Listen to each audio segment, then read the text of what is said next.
This episode of the Inside Running podcast is brought to you by the World Athletics Cross Country Championships Bathurst 23. See our Aussies take on the world's best at Mount Panorama on February 18, 2023. Spectator tickets and mass race registrations on sale now at worldathleticscrosscountry.com.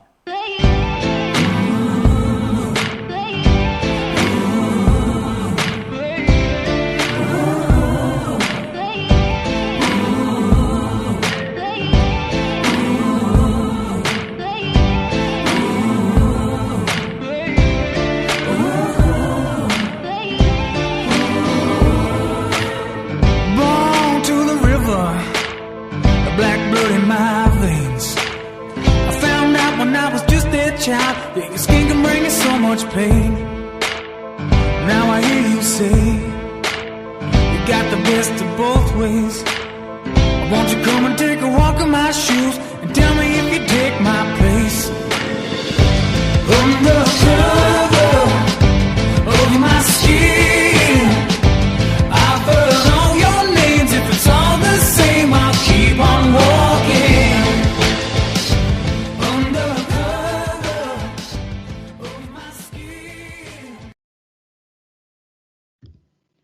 Welcome to episode 266 of the Inside Running podcast. This week is shaping up to be a real cracker. We have 16-year-olds winning national titles, fast marathon times in Valencia, and 2 Australian records to discuss. Plus, the general manager for the upcoming World Cross Country Champs drops in to chat about the event and how we can all get involved. Welcome to my co-host, the 357 1500 metre man and 2019 World Champs rep, Julian, the Big Move Spence. How are you, mate? Oh, you got that wrong. I've run 3:54. Oh, mate, World Athletics profile doesn't lie, does it? It does. It has. It has in this instance. That was a big race for me back then. 3:54. Yeah. Nice, that's good. That's actually better than I would have thought. I was coming off football. I was fast twitch, doing a lot of track stuff. 3:54, I was pretty proud of. I always thought I'd get it quicker, but that was actually, I ran 2 1500s after that, and both were one was a heat for the CCAA championships, and one was the final in that. So they were both tactical. So I didn't get a chance to run fast again. When it was a tactical 1500, did you get to the front and try and wind it up? Or did you back your kick? So the first one came in got going about 300 to go, and all I needed was top something to get through, and that was okay. And then in the final, I was never going to win that. So what I tried to do is basically just protect the guy that our teammate who was going to win. And so he needed to get up from the back of the pack round with about 500 to go. So I kind of went around the pack, and he followed me. And slingshotted him in for the win, Croaks. Bit of shake and bake. I tell you what, I'm actually really regretting mentioning your 1500 metre time in that intro now. It's a good time for a girl, Jules.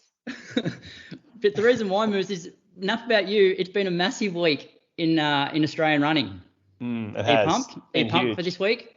Yeah, well, we've already spoken for a while tonight, off air.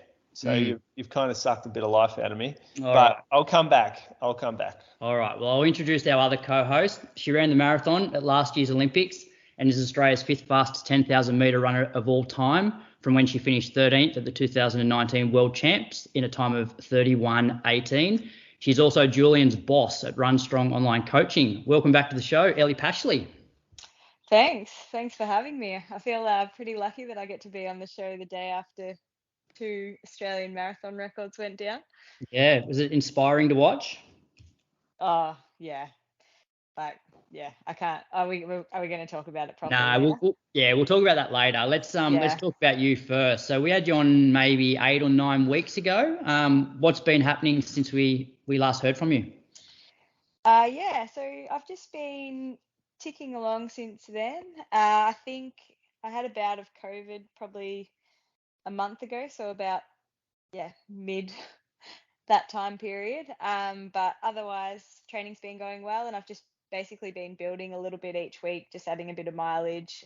Sessions are getting a little bit bigger and harder, and fitness is taking a while, but it's slowly coming back. Had a race win as well? Yeah, yep. I did run Geelong a few weeks ago, just my first hit out, just to get an idea of where we were at. So that was a 10K. And yeah, it was hard, but really, really fun to be back racing. And Moose, are you writing the program now? Yeah, probably for a while now. I think. Yeah, a couple of months, I reckon. Yeah, there was a period where you got sick, where you had like an infection, and that. Then I reckon you took over as you came back from that, and then COVID threw you for a bit. So it's sort of been a bit of a hiccup-riddled return, but that's okay because it's probably slowed down overdoing it. Like it's not, you haven't had injuries or anything. It's sort of just slowed down, getting too carried away. It's probably a bit of a blessing in disguise, really. Yeah, and what's true. and what's the plan over the next few months? Any races picked out? Yeah, so I'm gonna do World Cross Trials in Jan. Oh, awesome. Yeah, I mean, yeah, it's not gonna be. I'm definitely not gonna be competing for a spot on the team, but just I think I needed something like that was big enough that it was gonna make me really focus and train hard, and particularly now that my mileage is getting up a bit higher and I'm doing doubles and things, yeah, I needed a big race like that on the calendar. So yeah, I'll do that in Jan, and then after that I've got to work out what I'm going to do marathon wise, but yeah, we'll probably get another month of training under the belt first. I did message Jules last week and say, do you think I should do Zanabek?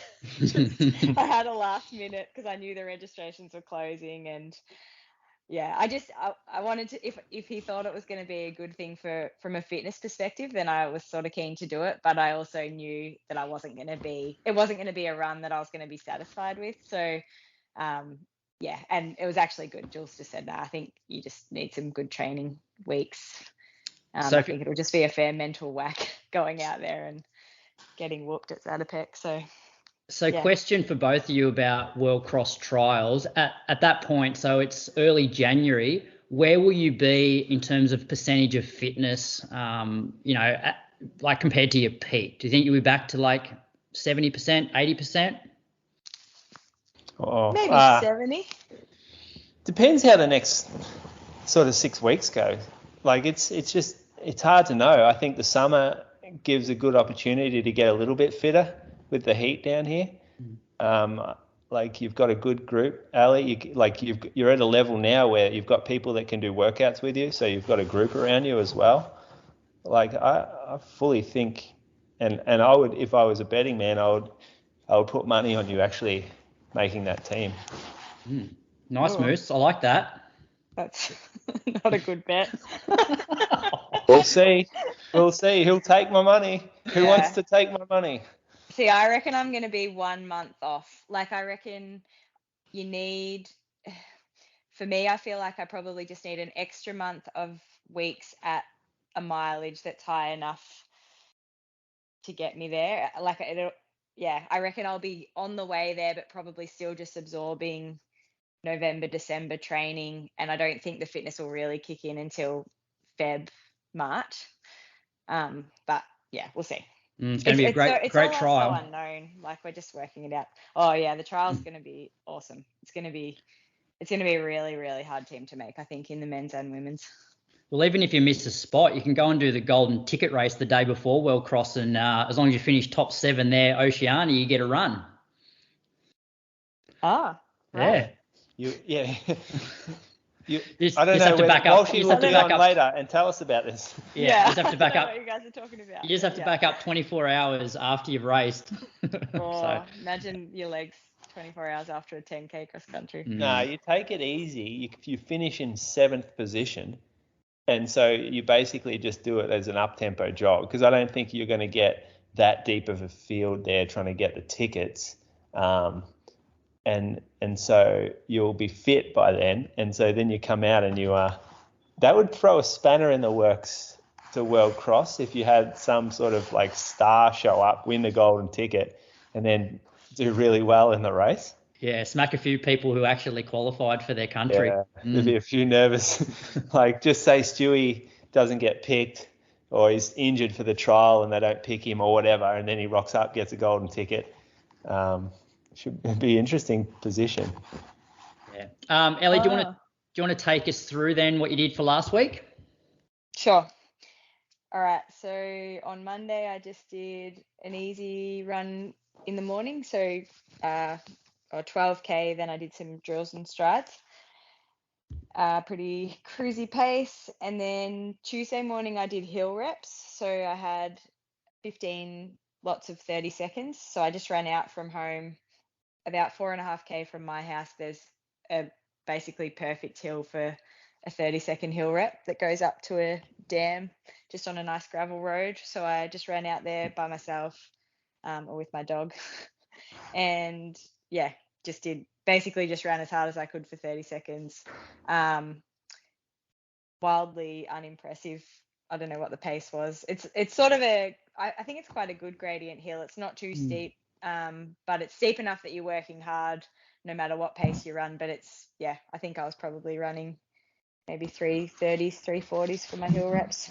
That's a solid hill gradient, I reckon. Yeah. So when you start, so did you do a 30-second rep and put down a marker and just ran to that, or were you going 30 seconds every single rep? I did. I worked out the first one about where I got to. There was just a reflector pole there. And then, I basically just ran to there each time, which looks like all of my splits are 31 seconds. Maybe one was 32. So, and it's you managed to keep it around even. Steeper as it goes. Yeah, I think they felt pretty even. The effort got really hard. Like the first 5 were okay, and then I think I noticed that in my legs, just that probably lack of conditioning, that I got really, really fatigued in the legs. Like my heart rate, I would say, wasn't getting particularly high, but my legs just felt cooked by the end.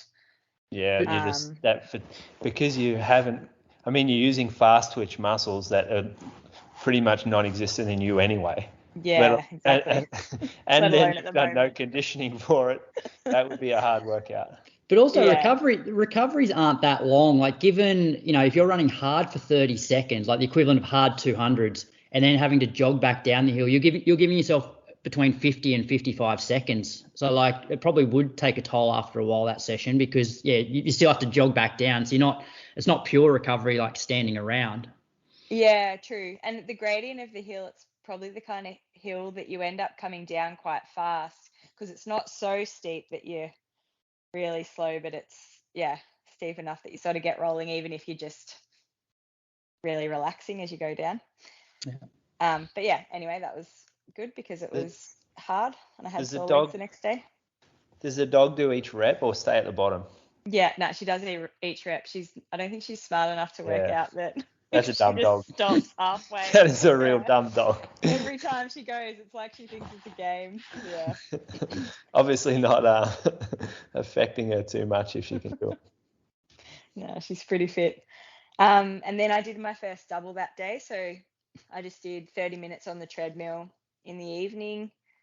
So like I don't know what the pace was. It says 5:07s here. I think I was probably running about 5-minute Ks. I usually start a little bit slower than 12 and then finish just faster than 12 for those ones. And then next morning I just did an easy 14K. Tried to keep it pretty flat because my legs were a bit domsy. And then on Thursday morning I ran with Brady. So we did 16K.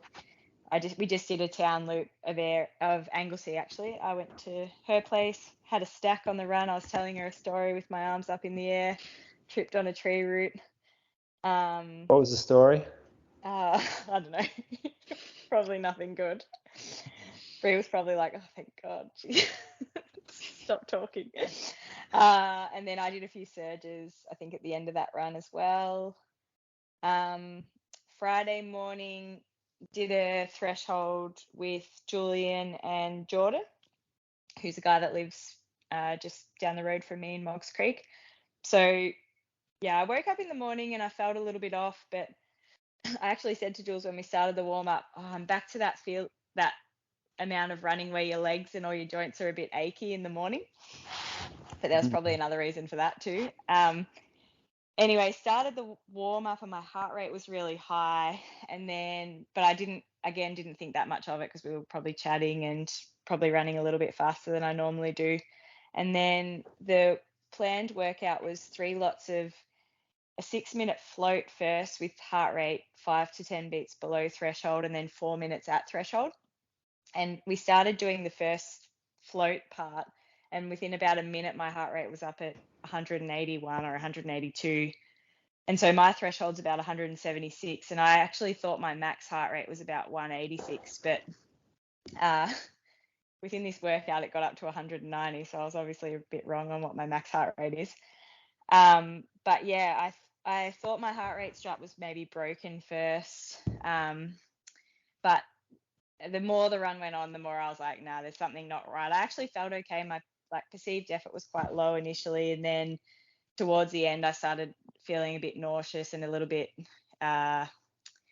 feverish. I started getting goosebumps, and anyway, turns out I had mastitis. So any breastfeeding mum will know that you can get an infection related to breastfeeding that basically comes on within a couple of hours, and you go from feeling completely fine and maybe a little bit of soreness in your chest to feeling horrible. And basically we started cooling down, and I was like, oh, I think I've got to stop, guys. I don't feel very well. And I came home and I just, broke out in a really big fever, got in the shower, then got into bed for a couple of hours. So yeah, that was not a very fun workout. I ended up finishing the workout part of it. Jules ran with me, but it was pretty, my heart rate was through the roof the whole time. So I was trying to sort of stick to perceived effort and trying to keep heart rate in check, but it was definitely far higher than it should have been. A good confidence booster for Moose, was it? Oh, mate, I was feeling good. I was looking down and my heart rate was like 145, thinking, I'm in shape here. I am fit. Scott went to the Olympics and I am jogging her workout. Yeah. It was Wait till you get mastitis, Moose. Then you won't be laughing. I could tell something wasn't right. I also knew your heart rate was higher than it should have been. I might have to start linking my watch into your heart rate again so I can control you better. Yeah. The funny, if you look at my heart rate graph, it's really interesting too, because for the second half of the workout, it basically just doesn't come down at all. So even though we were slowing down, it just stays really high. But yeah, so that wasn't very much fun. But I went home and I got a appointment with the GP straight away, and I was on antibiotics within a couple of hours. And then it's the kind of thing that basically as soon as you start taking antibiotics, you start feeling a bit better. And by the end of that day, I actually felt quite good again. So it comes on quickly, but it also goes away really quickly. So then I had to tell the GP too that I'd just been for a run. I think he thought I was a bit of a nutcase. That was Friday. So then Saturday morning I ran 14K. I think I thought I'd just put my heart rate strap on and go out and see how I felt. I wasn't actually sure whether I'd just run 20 minutes but I felt fine. Heart rate was actually quite low. I just jogged pretty slowly, 450s out and back along a flattish road. And then Saturday Arvo, I did a double, which I was going to do on the treadmill, but I didn't in the end because our treadmill's in a shipping container beside the house, and it gets really hot. And Saturday Arvo down here was quite hot, and the shipping container was about 50 degrees. So I went outside instead, just in the bush, which was a bit nicer. 6Ks, really easy 5-minute Ks. And then Sunday morning had 26K. So this was my biggest long run so far. We met in Anglesey at the info centre where we often meet, and we just did a loop. We started at 7:30 because it was going to be really hot. Did half an hour first, then went back to the car park and picked people up who wanted to start a bit later, and then did another 20K loop from there. So yeah, that was good. It was pretty hot by the end, and you know what it's like, the first hot run in summer. It's always quite challenging. So yeah, but that was good. So I think that week was about 123 Ks. So biggest week so far, biggest long run so far, and yeah, felt good And, except and for Friday. And so World Cross Trials is like about a month away. Will you have any races between now and then as a bit of a like rust buster or tune up, or have a really hard training session to try and replicate race day? Yeah, I'm going to do a few local fun runs. And so we have over summer down here, there's quite a few fun runs that are around 8K, and they're actually perfect for it. They're hilly off-road runs. So there's one just after Christmas in Anglesey called the Roo Run. So I'll do that. We've got the Geelong 5K and 10K on the 7th of Jan, which is only a week before, but I'll probably do the 5K then as, again, a little bit of a tune-up. And then if there's another local fun run that fits in somewhere a bit earlier, I'll do that as well. Yeah, I do. I feel like I need a few races to, just because that level of intensity is so much different in racing compared to training.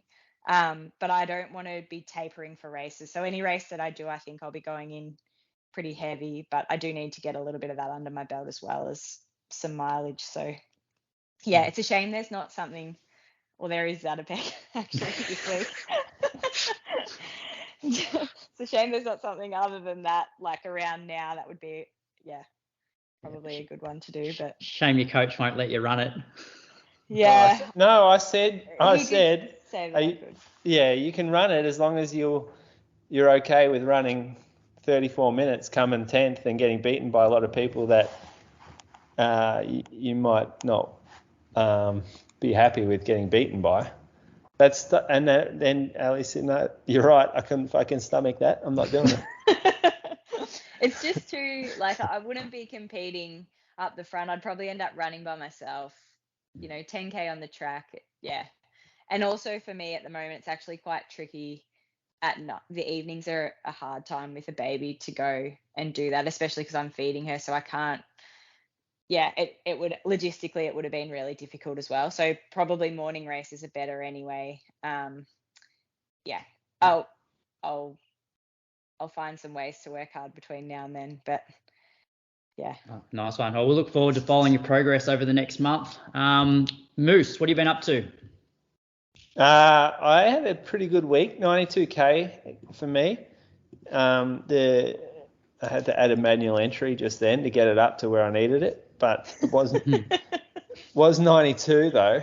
So I started with 12.8 on the Monday, so kicking up the mileage that little bit more.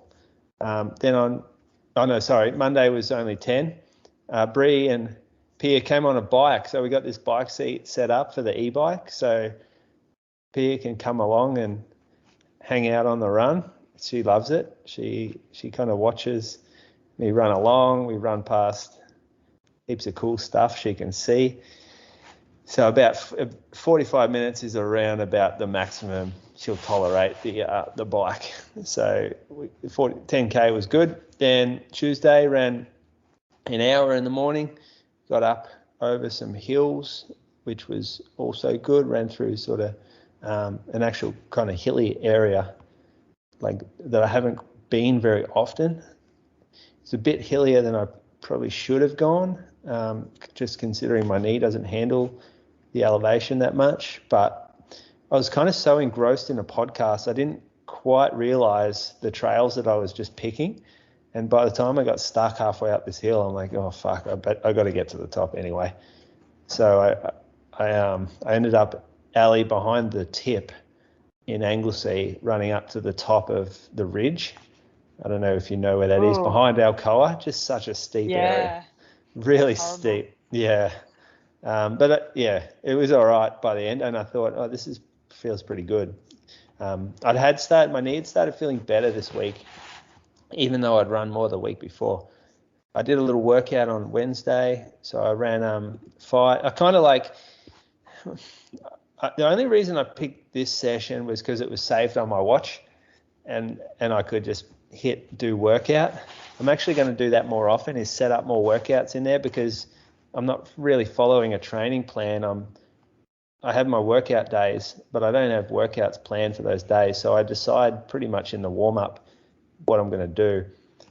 And it's easier if the workout's saved in your watch to just hit do workout, and then you can just follow the beeps.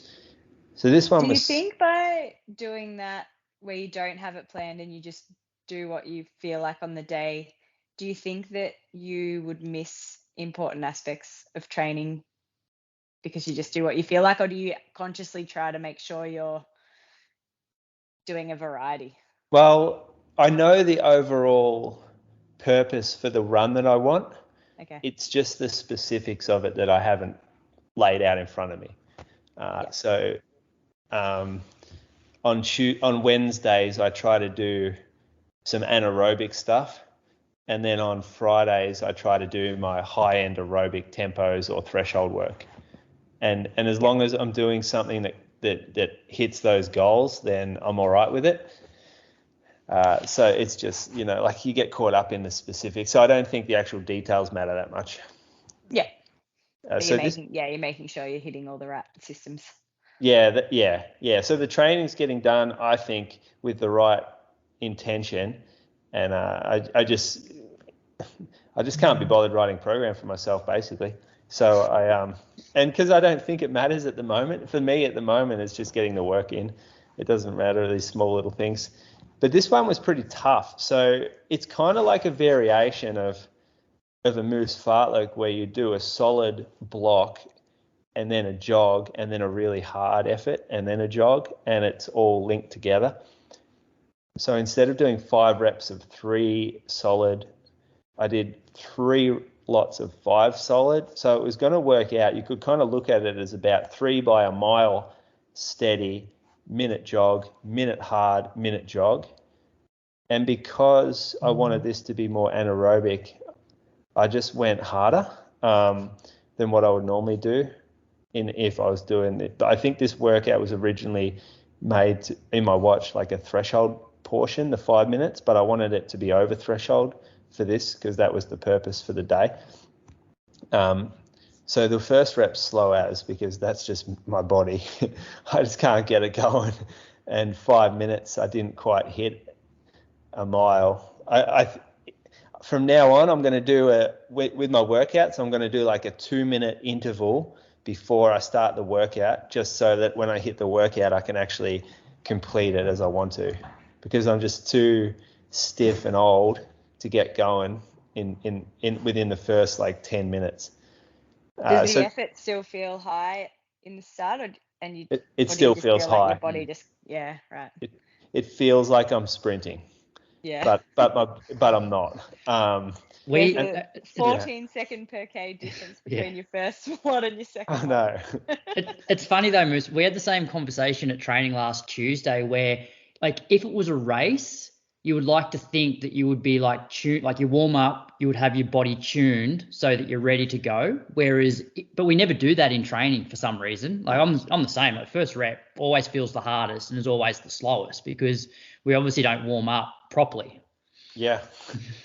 Yeah, I know. And I was thinking exactly that. I'm like, gee, in a race, I'd be fucked right now. Like the group that I want to be is 10, 20 seconds down the road after a K.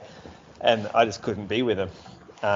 And I know the solution, I think I have a solution, which is do a longer rep to start with, which is basically just start the workout earlier. Do you reckon even some like 200s would do it as well? Because I reckon strides aren't long enough because you're only doing for like 15 seconds. So I reckon you need to be going like at least that sort of 30 seconds to prime everything. I think it would work. I think even strides would help if I did them. Oh shit! Can you hear that? Yeah. Very much. You'd have to be deaf not to, Moose. My dog just sprained his wrist running around the backyard. Yeah, he just jumped up the stairs and like was doing zoomies, and then obviously hurt his wrist. Can you hear that? Can you hear that, Moose? Come on. Sorry. Well, I can't.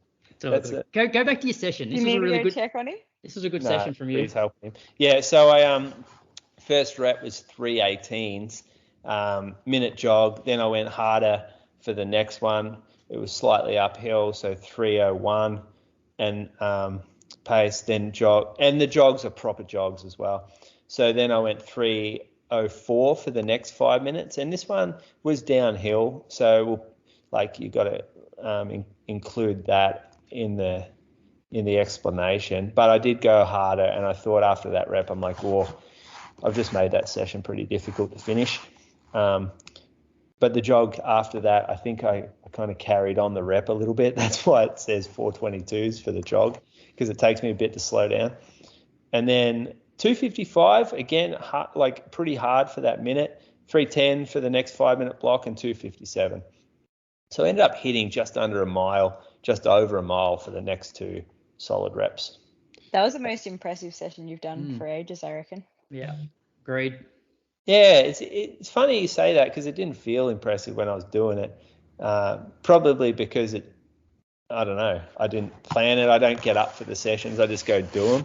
And I'm running them around the river loop, which is not a fast place to do a workout.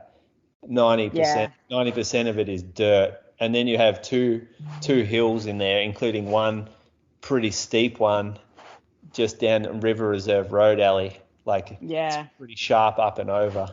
And even a lot of it is sort of twisty, turny track too. It's not like it's a big wide road the whole way around. Yeah. So I don't really care about the paces on these.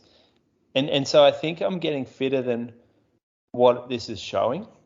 I reckon I'll go do a workout tomorrow with the guys, and I reckon I'll be pretty fit for this track workout, just because I've done everything on the really slow areas, which is good, but we'll see. They won't hear this until tomorrow, but I'm going to fucking smash them. I'm going to message them and tell them. I'm going to fucking drill them tomorrow.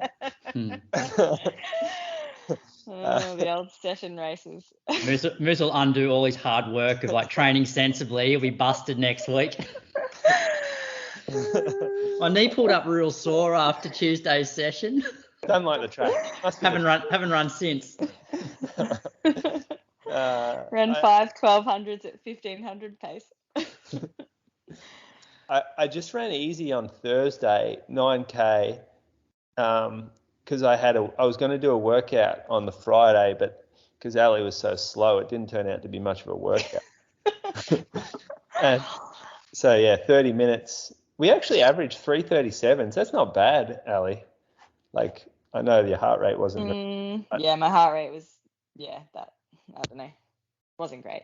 Yeah, it wasn't there wasn't much change. There wasn't much difference between the ons and the offs, I noticed, which I think there was enough. So what we did was we went out. We started. This is the perfect way for an old man to start a workout, by the way. If you start with the float, so 6 minutes, and we actually averaged 3:29s, which was too fast, really, for the rest of the work. When you look at the rest of the workout, but then the next. That was uphill, and then the next 4 minutes at threshold was proper uphill, and that was 3:29 pace as well. So that didn't change at all, but the effort was higher for sure. You can see my heart rate went from 145 to 158. So just going uphill and changing pace, it doesn't matter about pace really. It's the heart that we're working to. Then we turned around, came back down the road, so we had some downhill sections. So the float. By this stage, Ali, you were cooked already. Yeah. So 6 minutes at 3:40s. We did pick it up for the next 4 minutes, but because it was downhill, really, my heart rate only changed 5 beats between that, even because you didn't pick it up that much, only 5 seconds a K. And then the next one got slower, 3:47s, and you did pick it up to 3:37. So the workout got done, even though your body was not in a good position. And really, I'm not sure whether we should have kept going after you were you weren't really. Nah, I should have stopped after the second rep. Yeah. I actually considered that when we were coming back down Bamboo Road. I was like, I wonder if I should stop now. I think something's not right. But I still felt sort of okay at that point. And then it was when we started the third one, I was like, I feel rotten now, but I've already started it. I'll just finish it. I think stupid. I think if you knew you don't know whether you're sick or you're just having a bad day or whether it's a bit. I knew by then what was going on.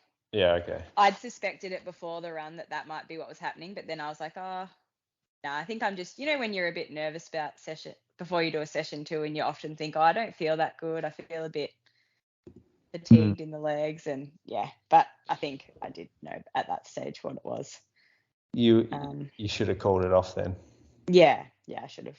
It's funny now. I look, you weren't exaggerating about how low your heart rate was. 150 for basically the whole thing. Mine was about 35 beats higher. Well, a few, probably about halfway in the workout, I was thinking, I'm saving this for tomorrow because I'm going to have a crack tomorrow now. And so I wasn't really worried about the workout. So I wanted to have a good long run. Was this because the guy that we were doing the workout with was 200 meters up the road from us, and you were like, let him burn himself out today, and because he was real up and about in the cool down. So Jordan, who we run with, I had to tolerate him talking about how good his workout was for like 10, 15 minutes, and we were doing a long run the next day, and I thought, right, I'll shut him up on this long run. So we went out on Saturday because I had a fun run on Sunday, the Lara Fun Run, which we had a kind of like a stall expo thing at. So I couldn't do a long run with the group, so I decided to do it Saturday. And because I hadn't really done a workout the day before, I wanted to push a little bit on this. I was going to go about 22 to 25K. It was a beautiful morning, like as good as you could get. 13 degrees, humidity 85. The wind was nearly non-existent. This was one of the all-time beautiful mornings for running. It was clear too, like no clouds. And so we ran a pretty hilly loop. I was going harder up the hills just to get a workout in, and a bit more of a workout. No, read out what your plan was.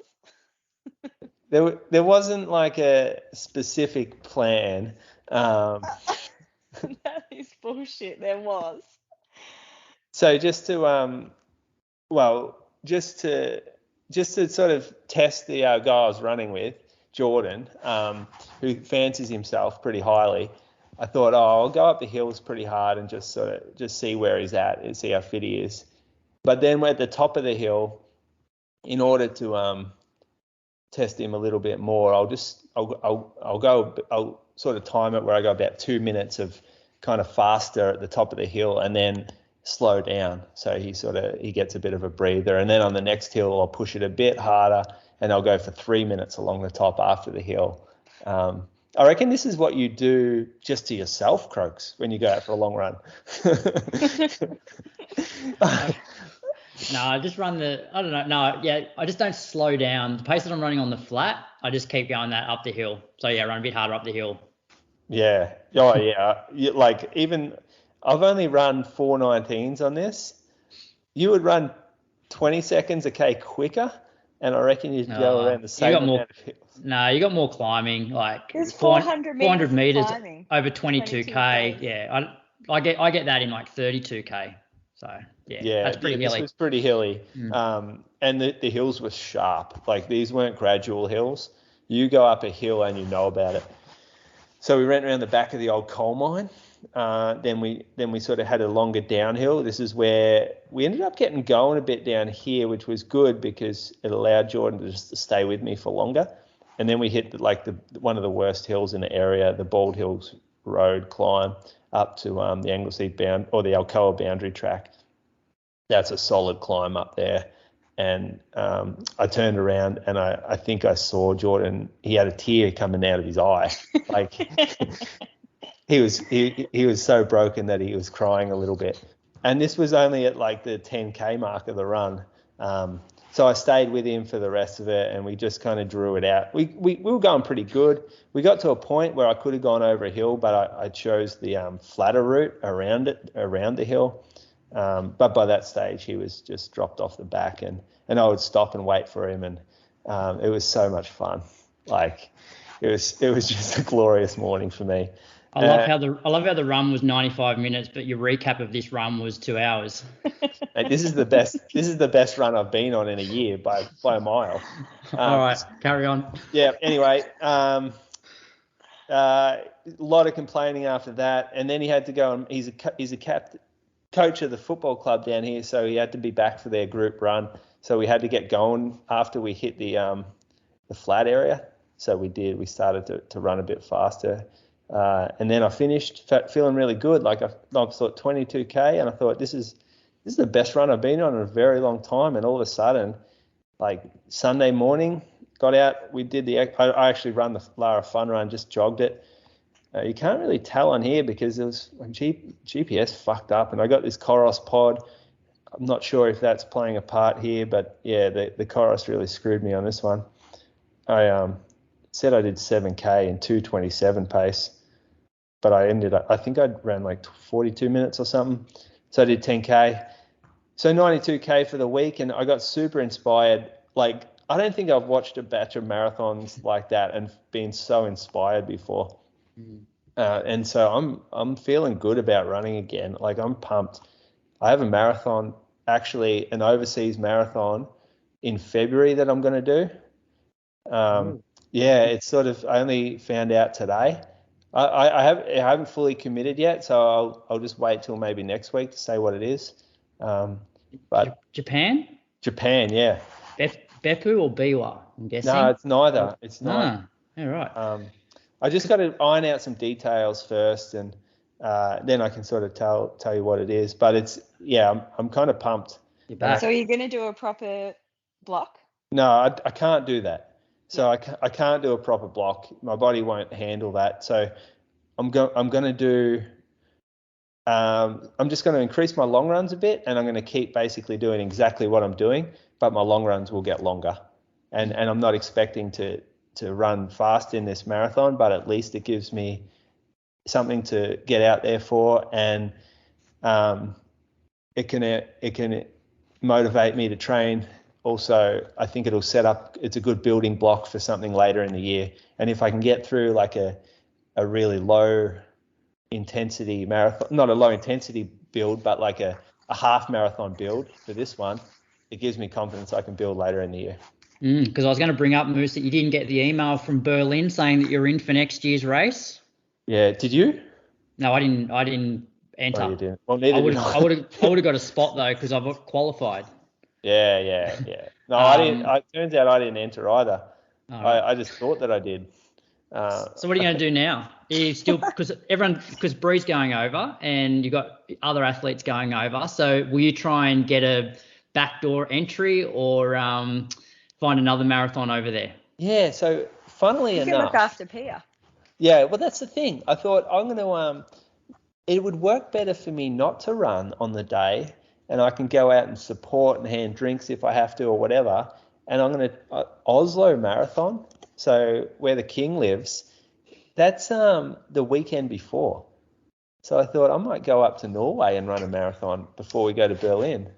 It's good from you, Moose. Cool. This is I thought it was going to be a big week on the podcast because of all the results that happened over the weekend, but this is some pretty big news from you. Yeah, I mean, it's very reliant on my knee. Like, I've got crazy arthritis in there, but I'm going okay at the moment. So, and because I'm not hinging, and like this nothing hinges on my running anymore. Who gives a fuck if I don't run Oslo? But at least that's the plan that I've got. And I've never been to Norway. It'd be good to have Kristian show us around. Mm-hmm. I reckon. Hopefully he's there. He's probably in Kenya or something. But I reckon that could be fun to organise. Yeah. Now Kristian will be doing a hard 35K at the Oslo Marathon the week before Berlin. Maybe he can pace me and kill him. Maybe he can ruin his marathon again, but I'll be next to him.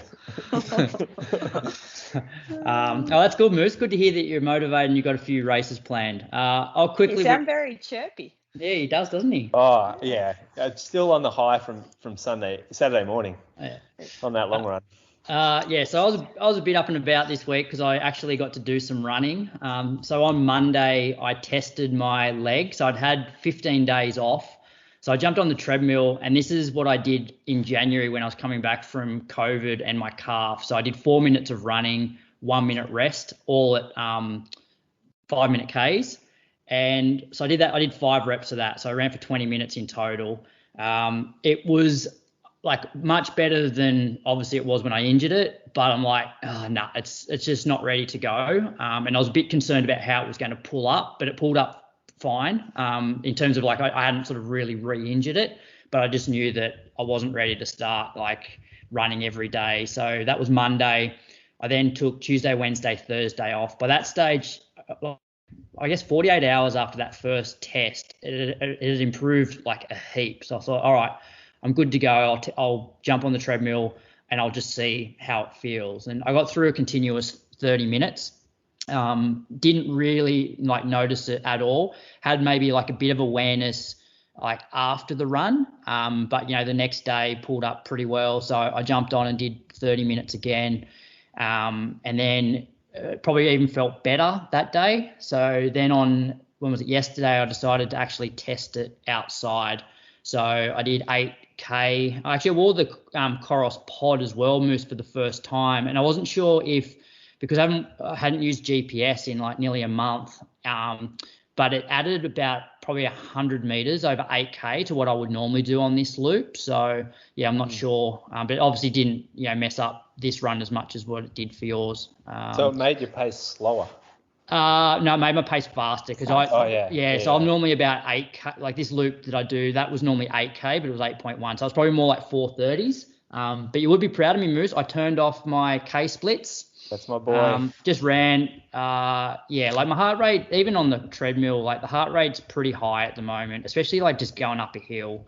But it pulled up okay. And then actually but it's one of those ones where it's not like it doesn't hurt so much to run, but there's still some awareness in between runs. And it's that point where by me going out and running 30, 35 minutes, am I delaying how long it's going to take to be like complete or to the point that I can actually start doing sessions.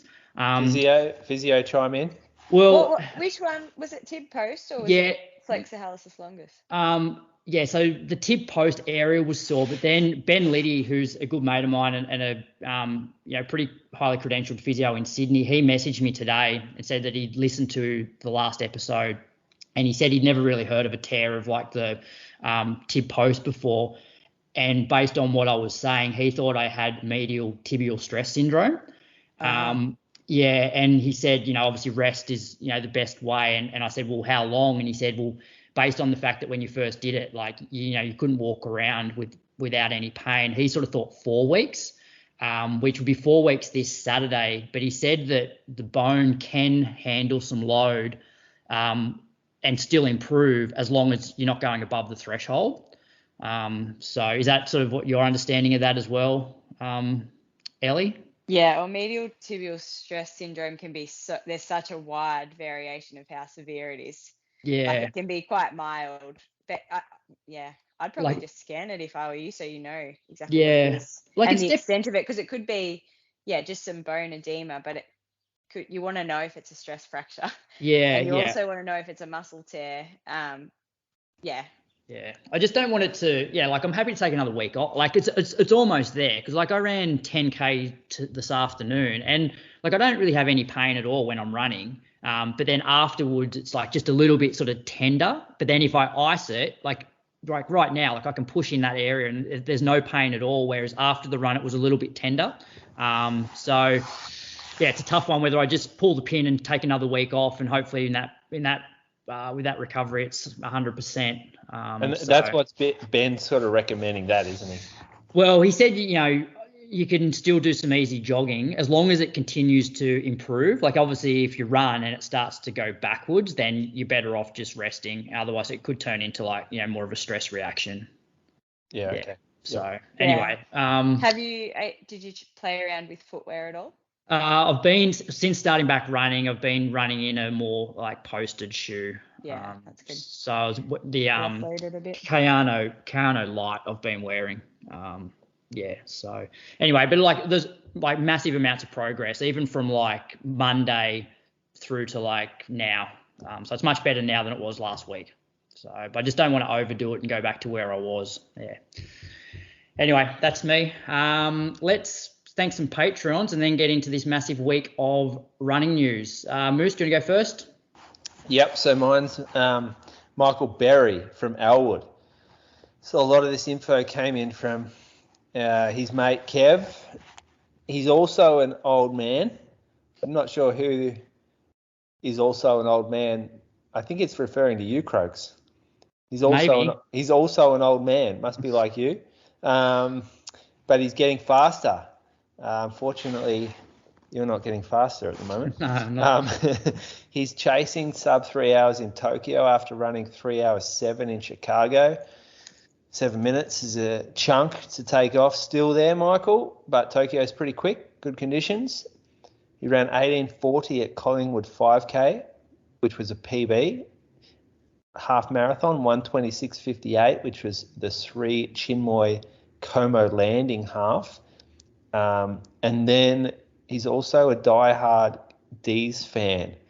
Whoa, so he must be also rich like Kevin. A couple of kids, looks like, oh, here we go. Looks like he enjoys skiing.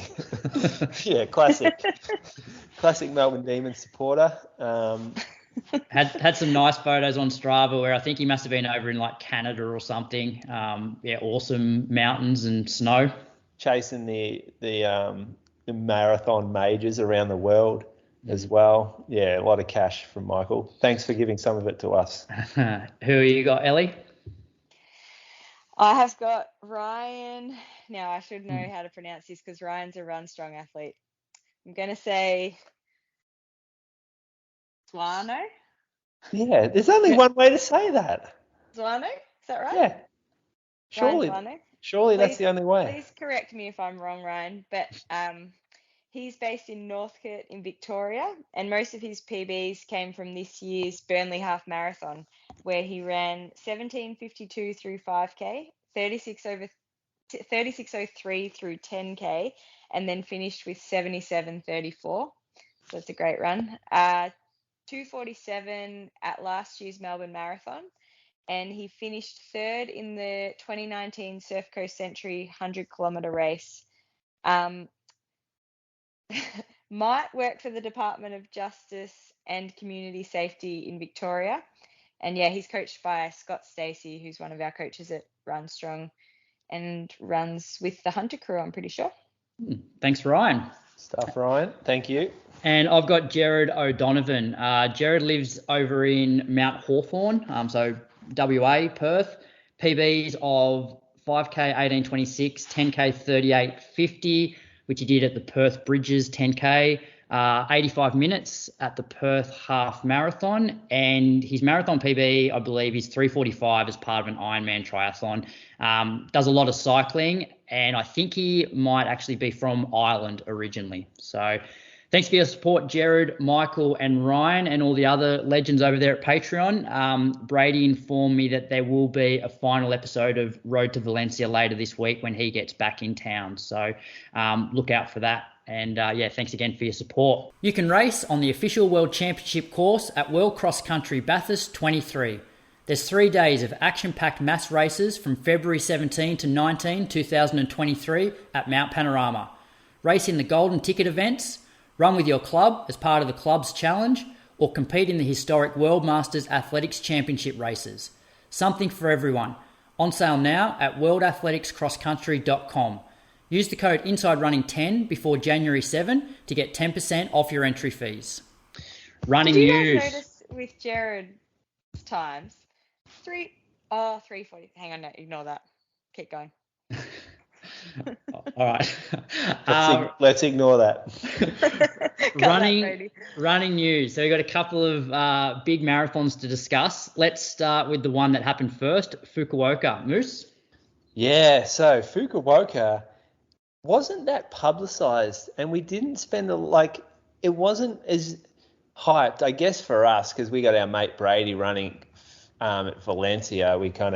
We're all about that. But I was on Twitter on Sunday Arvo, and all of a sudden I see Sean Whips tweeted Brett Robinson's run through in 15:02 or something at the Fukuoka Marathon. And then I saw in the thread there was a link to the stream. I'm like, oh boy, yeah, what am I doing? I got to watch this.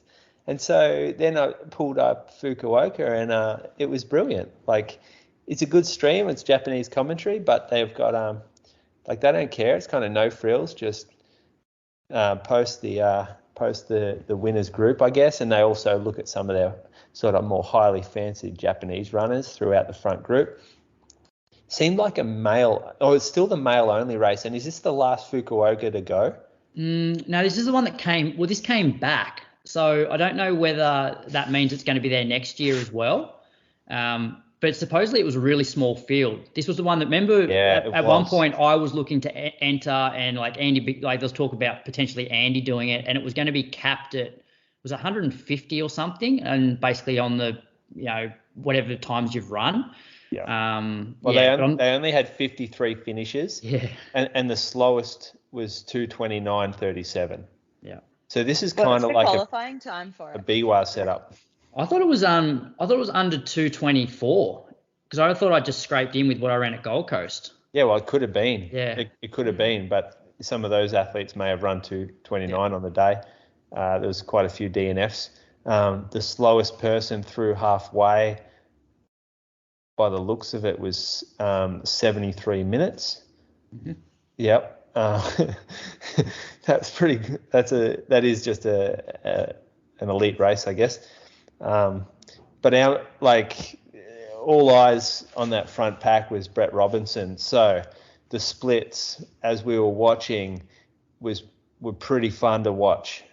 He's gone through 15 minutes for the first K, and he was paced. Jack Rayner was leading that pacing group. So when I flicked it on, I saw Jack looking like an absolute behemoth at the front of the pack around all the other athletes. I didn't realise kind of how big he looks compared to other runners, but he was up front and he was just ticking off 3-minute Ks. So Brett was at the back, just tucked in, obviously not chatting really to Jack, just sort of zoning out at the back. Ran 15 minutes for the first 5. Then he's gone through 15:03, 14:59, 15:04. So he at that point, halfway, 63:22, and Brett is still in the front pack. So at this point, everyone's starting to, the message groups are firing up. Like, we're getting, the threads are starting to pop off on Facebook, on Twitter, Instagram. It's like, it's happening. He looks good here, 63:22.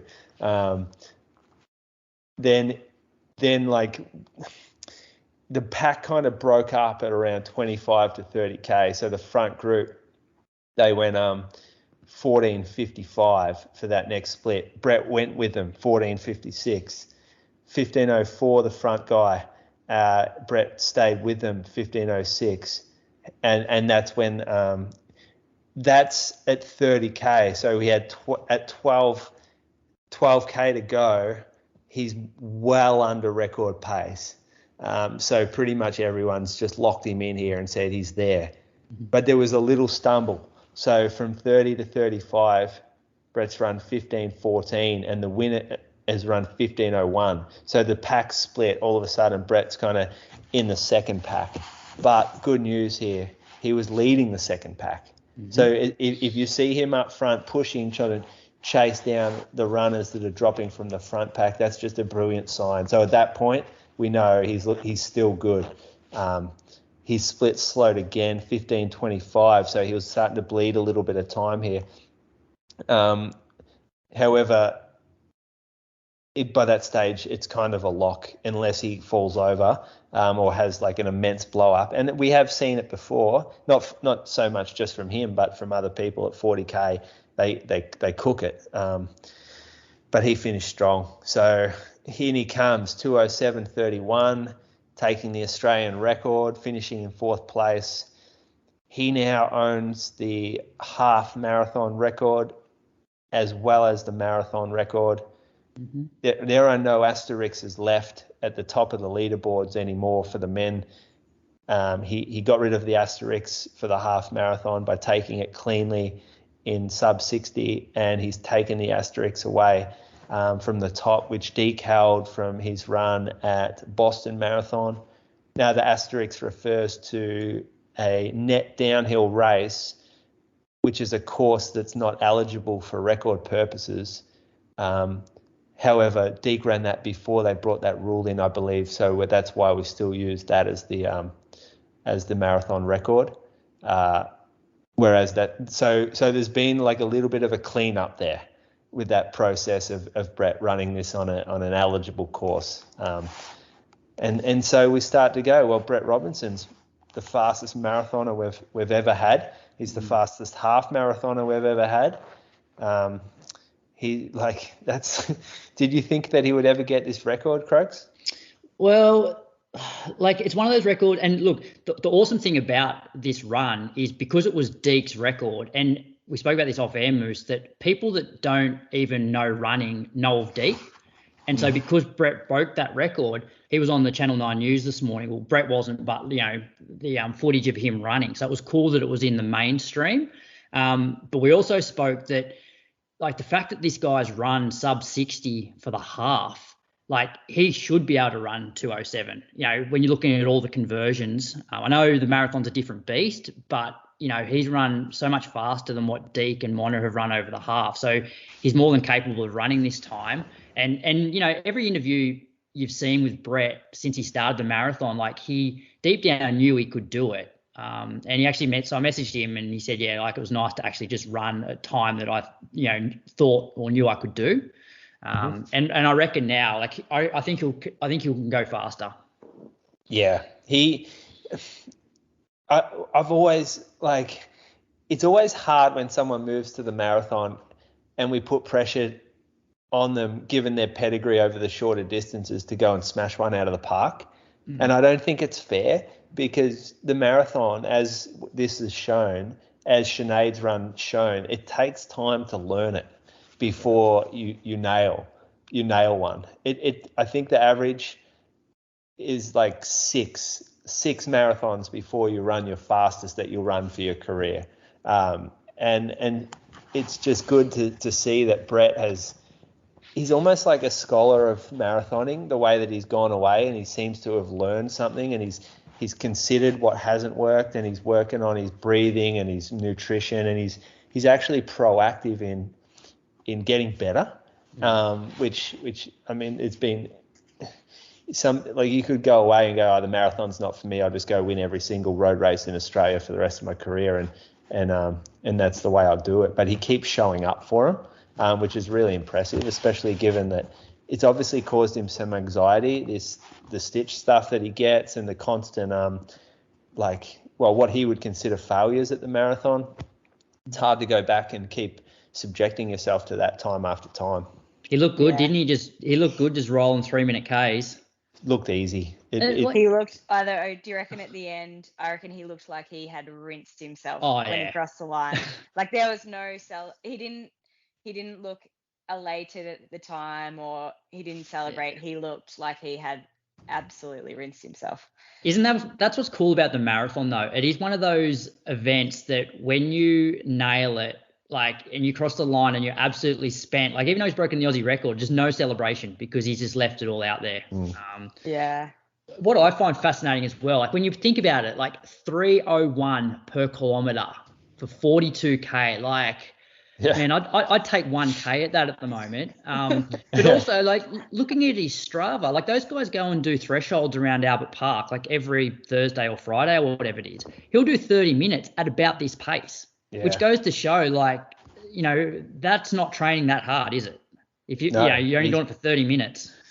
It shows that, yes, he's not training that hard. It also shows that training it's always going to be slower than racing. And now you can appreciate that. So you don't have to go out there and run your half marathon pace in thresholds. Yeah. Like, you don't have to. Everyone thinks that they do. Oh, what's my threshold? It's at the pace you can hold for an hour. Oh, well, that's like my half marathon pace, so I'll go run that. it shows that it's not that. Maybe it's your marathon pace. Yeah, look, he probably runs 3-4 seconds a k faster, but still, people out there run a hell of a lot quicker than that for their thresholds. Did you mention who won? Also, his build-up was a little different for him because he ran London Marathon only, was it 8 weeks ago? Yep. Ran 2:09. So this was a pretty short build-up, and like listening to his training on the boys podcast, it sounds like it really only has just started to click kind of right at the right time. So yeah, that's a good point. The turnaround from marathon to marathon, I've always been real skeptical of being able to pull that off, of whether an athlete can do that or whether it's good for them. I think early on in your career, perhaps not. It's not a great idea to do that. However, when you get to sort of the point in Brett's career where he's just gunning for that marathon, he can pull it off, and it shows that he can actually, it might be a good strategy for him to do this in the future. And it sounded like he came off that 2:09 and was knew that he had more to give. He sounded quite confident that he could run faster, which I also don't think he was that greedy when he got back into it, because I've got his Strava up now. So the week after the race, he ran 42 kilometers, and then he had 127, 144, 160, and then he had 3 weeks around sort of 185, and then I guess probably just a 2-week taper. So it wasn't like he went, all right, I've now got to basically replicate another 8-week marathon block. It looks like he really just had probably another a 3-week top up between the marathons. Yeah. And when you look at his Strava too, if you look at the consistency that he's had this year leading into it, that's probably where it comes from, isn't it? And also, how good that he lets you see his training. Yeah. It's so cool that we can just go on and look at a workout he did 5 weeks ago. It's incredible, the aspect of the sport that we have where we can just go in and see that. Hey Moose, I've always thought, and I feel like we've shared this before, that look at our marathoners of the past, and they've all been done a lot of stuff over hills. Whereas you look at Brett, he lives in Melbourne, doesn't really travel far for his runs. Everything he runs is pretty much flat. So do you need to run that many hills to run a good marathon? Well, out of the 6 guys that have broken 2:10, 5 have done a lot of hills and 1 hasn't. Yeah. So I'm going with the numbers here. The fastest one hasn't. That's right. Yeah. That's right, Ellie. But who cares about the others? He's got this could be the best runner of the group. So this is a 2:05 man with hills. Potentially, yeah. Hey Moose, do you want to tell us top 3? Oh yeah, I guess so. Or just tell us who won it then. Maru Taferi won in 2:06.43, but yeah, who gives a fuck? All right. Anything? Do you reckon that would have helped Brett as well? You know how he's a pretty good racer, being in that front pack and actually racing for the win, not just the record. Do you think that would have given him an extra?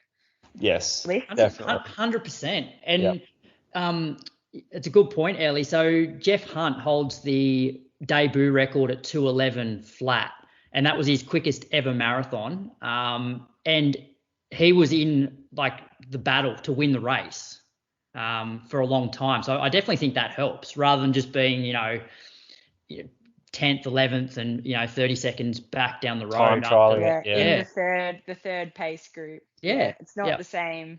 Not quite the same, is it? Definitely, yeah. And he's a racer, as you said. So, all right, should we move on to Valencia?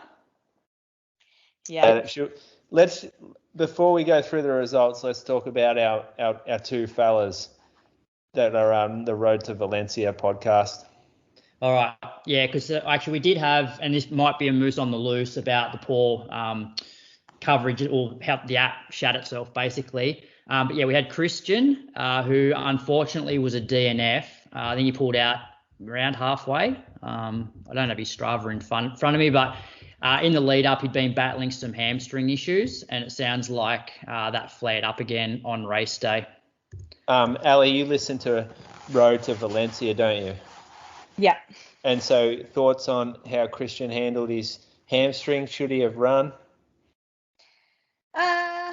I think he sounded defeated before the race started, I thought. I think he knew that it wasn't. Maybe he thought the hamstring might hold up, but he could tell he went from thinking, oh, yeah, I'm going to have a crack at sub 220 again to, nah, I'm just going to see what happens.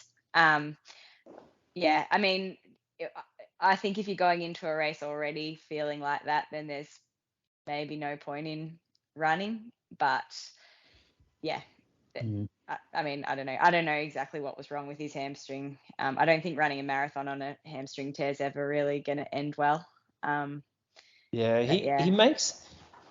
He seems to make a few mistakes like this, I think.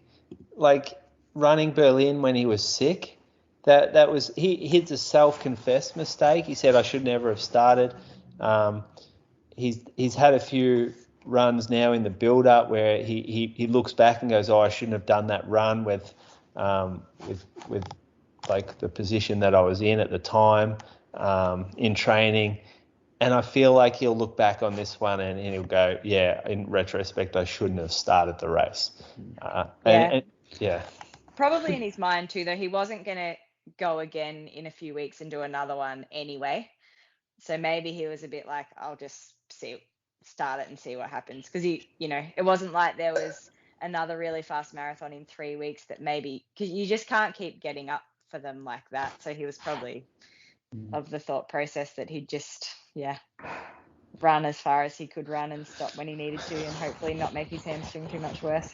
But if you looked at his block since Berlin, he really hadn't trained for the marathon since that time, because he went over to Kenya, which was all just a bit of volume, no quality, and then the hamstring stuff happened. So if I had the same prep as what he had for the last 6 to 8 weeks, I wouldn't have jumped on a start line of a marathon. No, and similar to Brady, it's kind of it's sad, but for a different reason. Yeah, I wonder if he felt pressure from doing the podcast to run. I don't know. One thing I find it really interesting for these guys that live over in Europe is, and I'm sort of jealous in a way, is that they have this opportunity to jump on a plane, head to Berlin. Oh, that doesn't work out. Hey, I'll just enter Valencia 6 weeks later, do that. Whereas, Brady puts 12 months into Valencia, knowing, it's 37 hours for him to get there. And that's the one chance. Who knows when his next, flat, fast marathon comes. Whereas people that live in Europe can just sign up for a major marathon just about every weekend. So jealous. Yeah.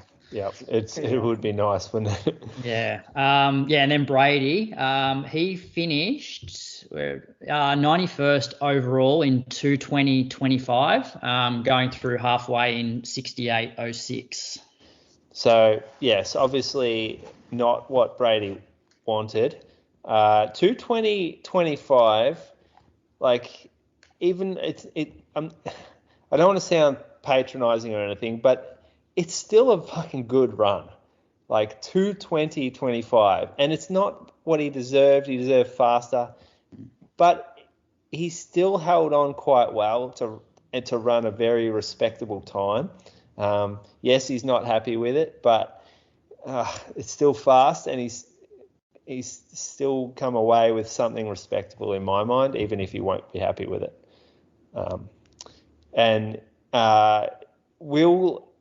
He'll review his race on Road to Valencia, and then we'll pepper him with some questions, Brad, when he's here to actually defend himself a little more. Yeah. So we're going to throw to Ali to rip him apart. Before you do that, Ellie, so when he finished last night, because we had no idea what was happening, because the app wasn't working. I think I messaged you, Moose, saying this is how people must have followed a marathon back in the day, where you would just wait for a text message from when somebody's crossed the line. Oh, hey, I ran 2:20.25, because we had no idea what he was doing. And then when we actually did see the results, I thought he'd run substantially faster than that. Like, you just don't know what to say. Like, and so I just said to him, mate, I don't know what to say other than I hope you're okay. The app wasn't working. What can you tell us? And he said basically that from 25k onwards, like, his quads just got so heavy, and he said it was like the hardest thing that he has ever done. And he ended up in the medical tent, and they said that his like blood pressure was like super low. So yeah, it's a shame. But over to you, Ellie. What were your thoughts? Yeah. Well, first of all, like, I can completely understand why he's devastated, because the amount of time and energy that goes into like a race like this for him, getting up at 5:30 every morning, fitting in training before work, kids, like it. And I mean, everybody knows that he wanted to run under 220 and a decent amount under 220. And you listening to his training, like Jules said, he deserved a much faster run than that.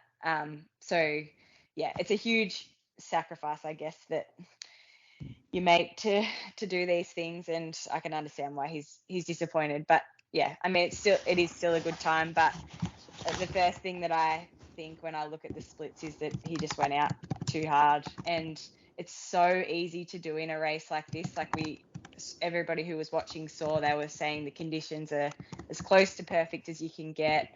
Valencia is flat as a tack. Like, it was absolutely perfect. And his first 10k was 3:12s, which that probably felt quite easy for him at the start. He was fresh. The race adrenaline, the conditions, everything that, you're feeling in that start of a marathon. But just that probably, 4 or 5 seconds a K too fast early on, I think, is what's just come back to bite him.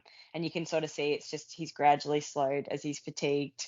So yeah, I just don't know. Like, I don't know if he was aware that he was running a bit quick, if he wasn't worried about it, if he saw it and thought, oh, that's a bit quick, but I feel good.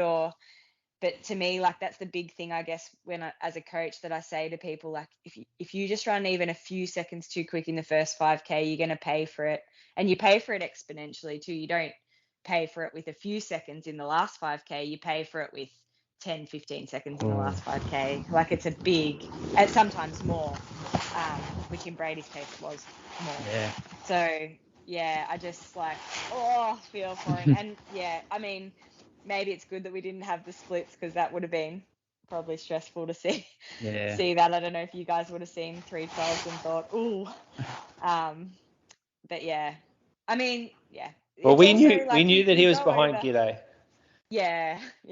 Yeah, we got his first 5k split and then nothing else after that. But like, I haven't been this disappointed for somebody. Like, I actually struggled to sleep last night because I was buzzing from what had happened with Brett and Sinead, and like, you saw Sinead cross the finish line, and like, we've all experienced that, where we have like sort of nailed a marathon and you cross the line and you're like, oh my God, like, this is the best. And like, I really thought for Brady, this marathon, like, that was his moment, because like, anybody looks at his Strava, like, look how dedicated he has been this whole year. And as you said, Ellie, like, the times that he has to do the sessions in the morning, like, how sensible he's been with his training. A lot of our, I guess, overseas listeners who are in Europe, like, the effort that goes in to an Australian to travel overseas for a marathon, like, as you said, on Road to Valencia, it was 37 hours for him door to door to get to Valencia, thousands and thousands of dollars, leaving his wife and 2 kids for a week, feeling sort of feeling guilty in a way for like leaving them and then like not delivering. Like I said, I struggled to sleep last night because I had like on one side you got Sinead like nailing that marathon and knowing how that feels, and then you got Brady, who should be doing that but is the complete opposite, and he's basically alone there over in Europe. So hope he's all right. But it's tricky, isn't it? Because you'd also show up on that morning and be like, God, I just want to take a swing at it. Like, this is everything is perfect. I'm so fit. Like, you can see why people do. And like, then you see in Sinead's case, you take a swing at it and pays off. Like, Yeah. So it is really tricky. But yeah, And- I wonder if I'll be really interested to hear his recap of it. Yeah. And Brady's not in the position because he has to fly home the next day to, at 25K, realize it's not his day and like pull the pin and go, you know what? Like, I know I'm fit. That was just a solid training run. I'll reload in a couple of weeks and get it right. Maybe go a little bit slower through the first 10K, but you can't do that when you live in Australia and you've traveled to Europe for a marathon. You've got that one day. Yeah. Yep. That's right. Yeah. And he did well to like he was obviously gutsing it out till the end if he ended up in the medical tent. And, he still maintained a decent pace all the way through, even though he was obviously feeling horrible. So, yeah. And there's some really nice messages put on his Strava, which, he is an inspiration to a lot of people. And even this episode, for example, like Brady's the one that, cuts all the audio, produces it, and at the moment he's flying home. So Moose can't do it, I can't do it. So we're stuffed without him. So this podcast doesn't exist without him. So he does a lot for the podcast, but also the running community. So he's and appreciated. And everybody loves Brady. Yeah, don't they? Yeah. Anyway, it'd be good to have the boss back next week. All right, let's get through some of the results. So in the men's, Kelvin Kiptum won the race in 2:01:53. This was his debut. So it's the fastest debut ever. It was the third fastest time ever behind Kipchoge and Bekele. How's this for his splits? 61:38 through halfway and then 60:14 for the second half. Crazy running. Gabriel Guillet was second in 2:03 flat and Alexander Matiso was third in 2:03:29. There were 9 sub 2:06s, 24 sub 2:10s. Thoughts? Wow. Well, Kelvin Kiptum looked amazing running in. I can't believe 60:14 for the second half. Oh, yeah. From someone we haven't heard of, realistically. 22 or 23 years old? Yeah, he's run a 58 half, I think. Yeah, but I haven't heard of him. And he's come out and done that. The third fastest all time on your debut. Behind Kipchoge and I just said that how hard it is to debut in a marathon. And this bloke's just totally contradicted everything I said. We sit back, and although a lot of people might go, oh, you're all so cynical about all this stuff, and every time someone runs well, they're doping, but not when they're from Australia, you don't mention it at all. Well, no, there is a fucking doping problem in Kenya, where this bloke's from. That's why we're skeptical, because there's been 150 people popped in the last however many years, and they're all distance runners. That's why we're skeptical when this shit happens. And also when you follow the sport, you see you see that people's times in other distances, and you see their progression, and you have a little bit of an understanding about what's believable and what's not, don't you? Yeah, you do, and this is on the unbelievable side of things. But look, he could be the next champion of the world. You just wonder if you see him very longer after this, or whether he kind of disappears with his millions of dollars already. Yeah. All right, shall we move to the women? Yes, that's where the action's at. Well, we thought it was going to be the G'day show, but it wasn't. Amane Bariso, she won. She ran 2:14:58, which was the third fastest of all time. She went 67:18, 67:40. G'day was second in 2:16:49, which is the fastest debut by a female. And Shayla Chepkarui was third in 2:17:29. So there were seven women under 2:20, and Sinead Diver finished 11th in 2:21:34, which took a minute and 2 seconds off Benita's record, which she set in 2006 in Chicago. Amazing, hey? Yeah, Ellie, you go because you're good friends with. Yeah, I don't even know where to start. It was again with the app. It was so frustrating because you couldn't get splits. I had this leaderboard website open, but it was really slow. It was more than 5Ks behind when it was updating. But every single 5K update that we got, Sinead was running exactly 3:21 pace. It did not waver. And yeah, I can say this now because I did say it to people earlier that day. I knew she was going to break the record, and I was saying to the guys that morning on the long run, Sinead's going to break the Australian record today. I just had a good feeling. I think it's something that she's been capable of for a long time, and it just hasn't quite happened because she's done some hilly races. She did the Olympics, obviously was really hot. She's had a couple of things go wrong this year, like Nagoya, where she collapsed with dehydration, and then Com Games, she still had a great run there, but she went in with an injury and got COVID a couple of weeks out.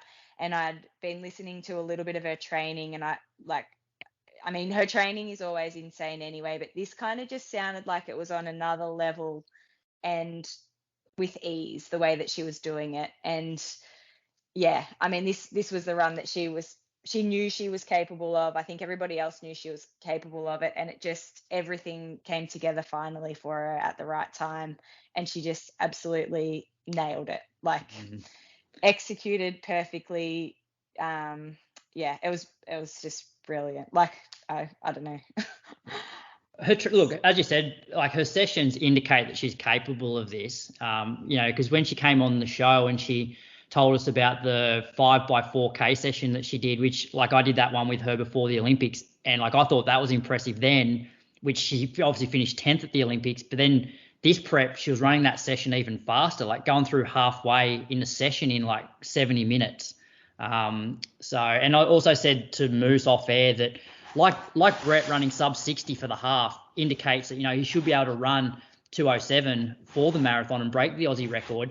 Sinead finishing 10th at the Olympics in the marathon against the caliber of athletes, you should be running 2:21, to finish 10th, to finish 10th at the Olympics. So exactly. We all knew she was at that level, and she just she's been wanting to do a race like this for years, just flat, fast. She hates hills. She loves flat courses, cold. It was like it all was just leading up to this race, and she smashed it. It was so cool, because we couldn't really follow it.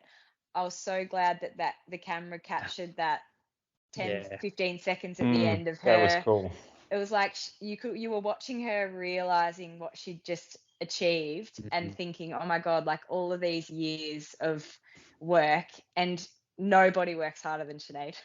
I've seen close up the way that she trains, and it's really insane to watch, and you could almost see that on her face, realizing what she'd just done for that 10 seconds, and it was really special to watch. I think it would have made everybody who was watching pretty emotional. So I'll go through her splits. This is probably the best. This isn't the best part, but this is the major reason why she got that record. So 16:43 to begin with. So she hasn't got caught up in the downhill in the race where she's gone out super hard. So she's gone 16:43, 16:40, 16:39, 16:35, 16:38, 16:41, 16:47, 16:35, and she's come home in that last sort of K. What's that last kind of splits? 3:19, 3:17, 3:08. The last 500 meters. So you're looking at someone who only had a range gap of 12 seconds per 5K, but that the majority of them are within 3 to 5 seconds per 5K splits. That is nailing your pacing. And even running with that little negative split, that, not that she had a negative split. What was she through halfway in? 70-30 odd, I think. Yeah, so it's pretty much even, right? Yeah, just a very slight positive split. Very slight. That's how you do it. And she fucking did it, all right? Yeah. Yeah. Just another thing, like I know she hates like her age being brought up, but like that is so inspiring, like especially for a guy like me who is younger than her. Like if I can run 2:21:34 when I'm 45, I will be absolutely stoked. You know, like that's incredible for a 45-year-old man to run. Like it's so inspiring. Like I believe it was an over 40 world record. Yeah. Which she will not give a shit about. No, but she won't. But it's inspiring. It is inspiring for people who potentially think they're past their best. Yeah, and yes, she got the Oceania record. That is the main record, but that's a world record. So although she doesn't care about it and she doesn't like us talking about it, it's a fucking world record, and we're going to talk about it because it's sensational. Yeah. And yeah, like I'm just so glad that in 50 years from now, people will look at the marathon record list and will look back and go, Sinead Diver, and she'll just be there forever. Yeah. And to take, like, Benita Willis was an absolute superstar too. So yeah.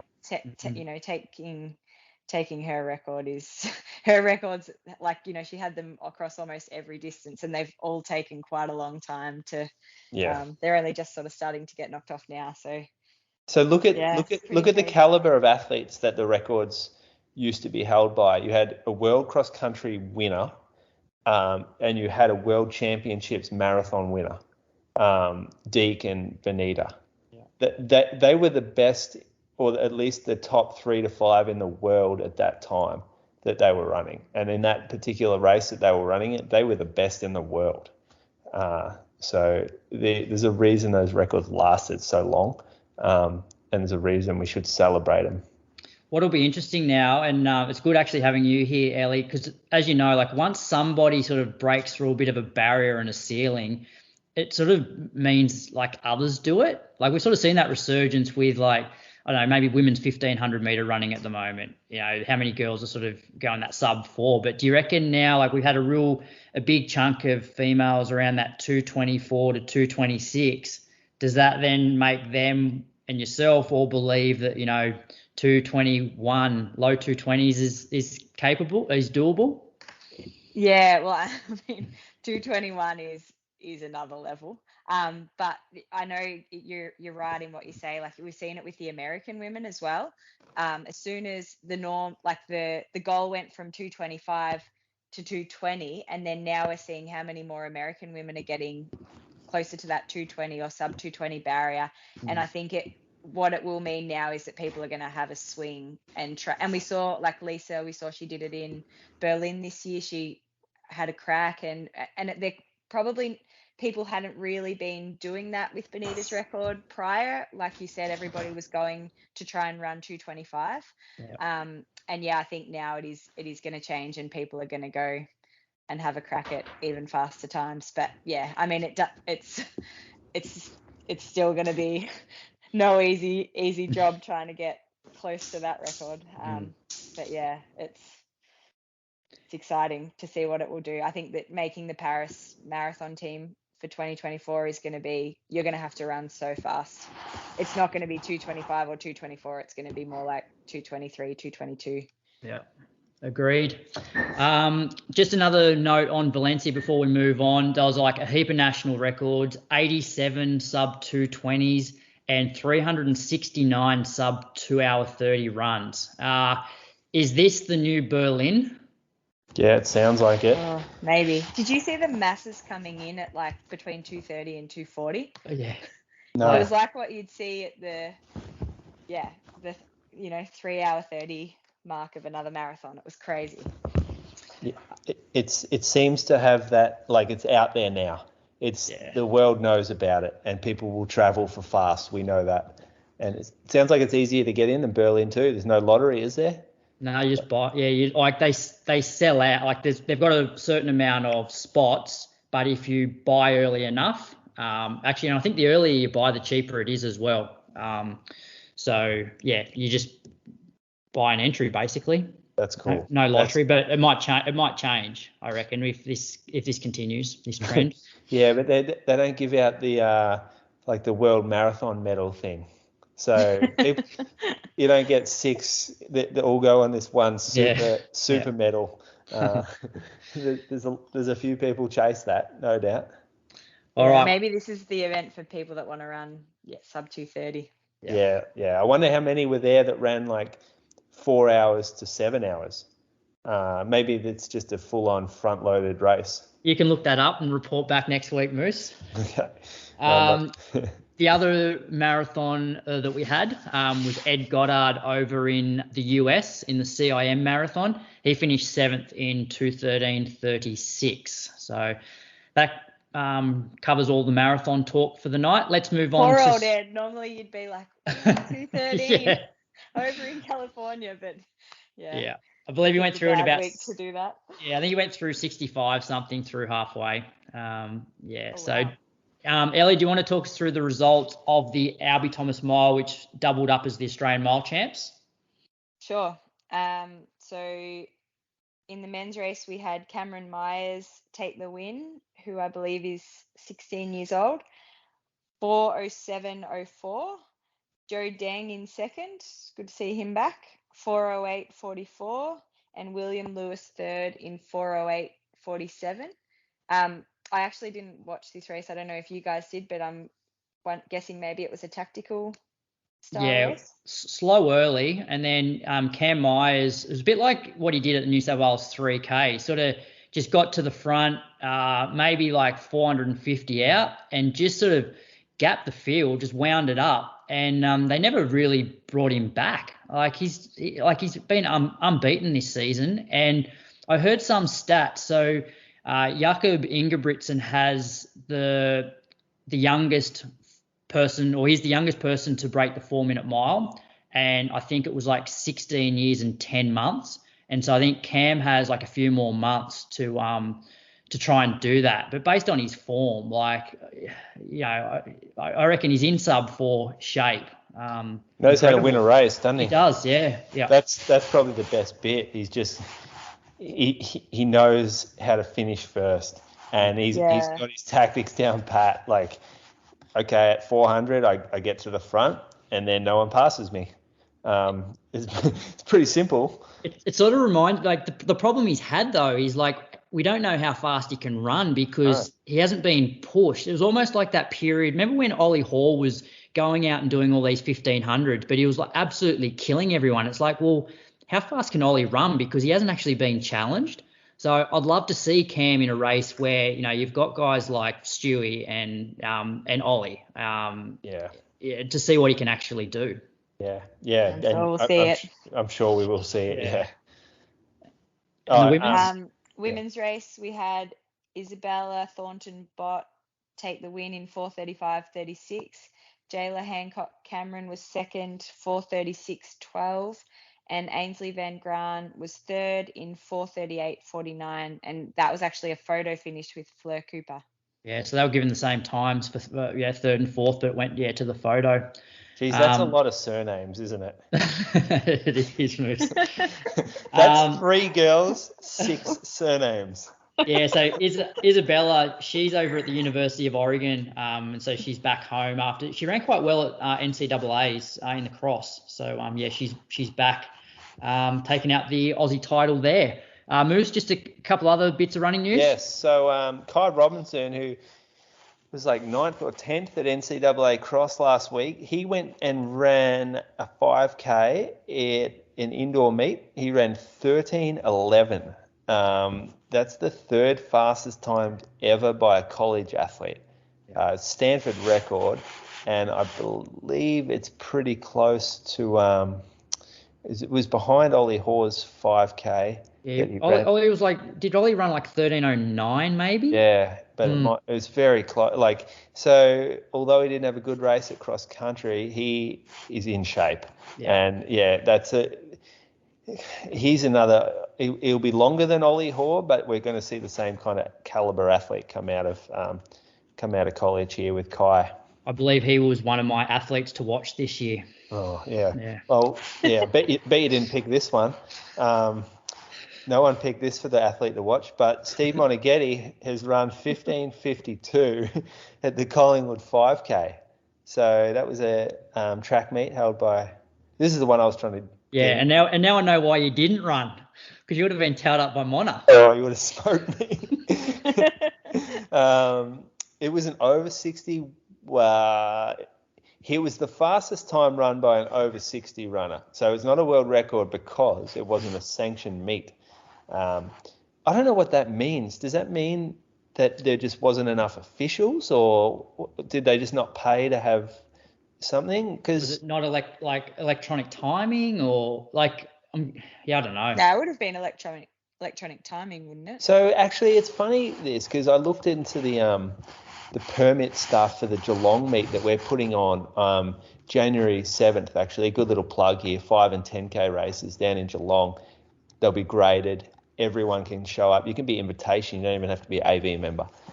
So get on board that. But there was like 2 options to pick. You can have there was a sanctioned meet option where I think you have to pay a lot more. You need more volunteers. You need a higher degree of setup. And then there was, yes, you'll get timing and stuff, but it won't be sanctioned. And I can't actually remember. I think we actually picked the sanctioned meet in the end, so it's eligible for records and qualifying times, whereas the first option wasn't. So I'm guessing that's what has happened here. And I think it just comes down to staff I think it just comes down to the amount of officials there. Still going all right, Mona, isn't he? Oh yeah, well yeah, that's pretty good. And so impressive. Yeah. 60. Yeah. Remember when you were a kid how old a 60-year-old seemed? Oh, it's still pretty old. Like it's not that old to Brad because he's not too far off, but it's still old to me. And guess what, Moose? We have Mona coming on the show next week. Oh no shit. Yep, as part of the plug for the World Cross Country Champs. Oh, there you go. Yep. He might take a golden ticket. Maybe. Yeah, that would be awesome. That'd be so good to see. Yeah, he is good at cross country too. He still keeps up with that Sunday group in Ballarat. I know that, and that's a hard run to keep up with. So yeah, I bet you he does that, and I bet you he goes out hard too. That'd be awesome. Speaking of World Cross, we're now having a short interview with Richard Welsh, who's the general manager of the event, and he's going to fill us in on how listeners can get involved.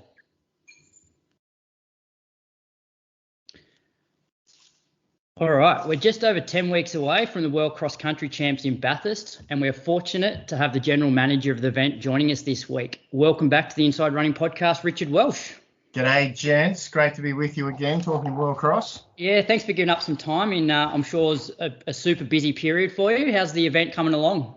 Look, it's been really awesome, to be honest. The team that we've got together, putting everything into place for us is fantastic. You know, we've got the logistics team that did the Commonwealth Games for Australia in Birmingham. We've got Pont 3 that organised the Sydney Running Festival, doing all of our operations, 360 doing our marketing communication. We've got awesome technology and medical people, and I've even got the great man Brian Rowe working on it for me from Athletics Australia. So we've got a wonderful team putting it together, and we are wide open for entries, and hence the chat with you guys to try and encourage people to make it their world championship and come out and support the first ever world championship for opens on Australian soil.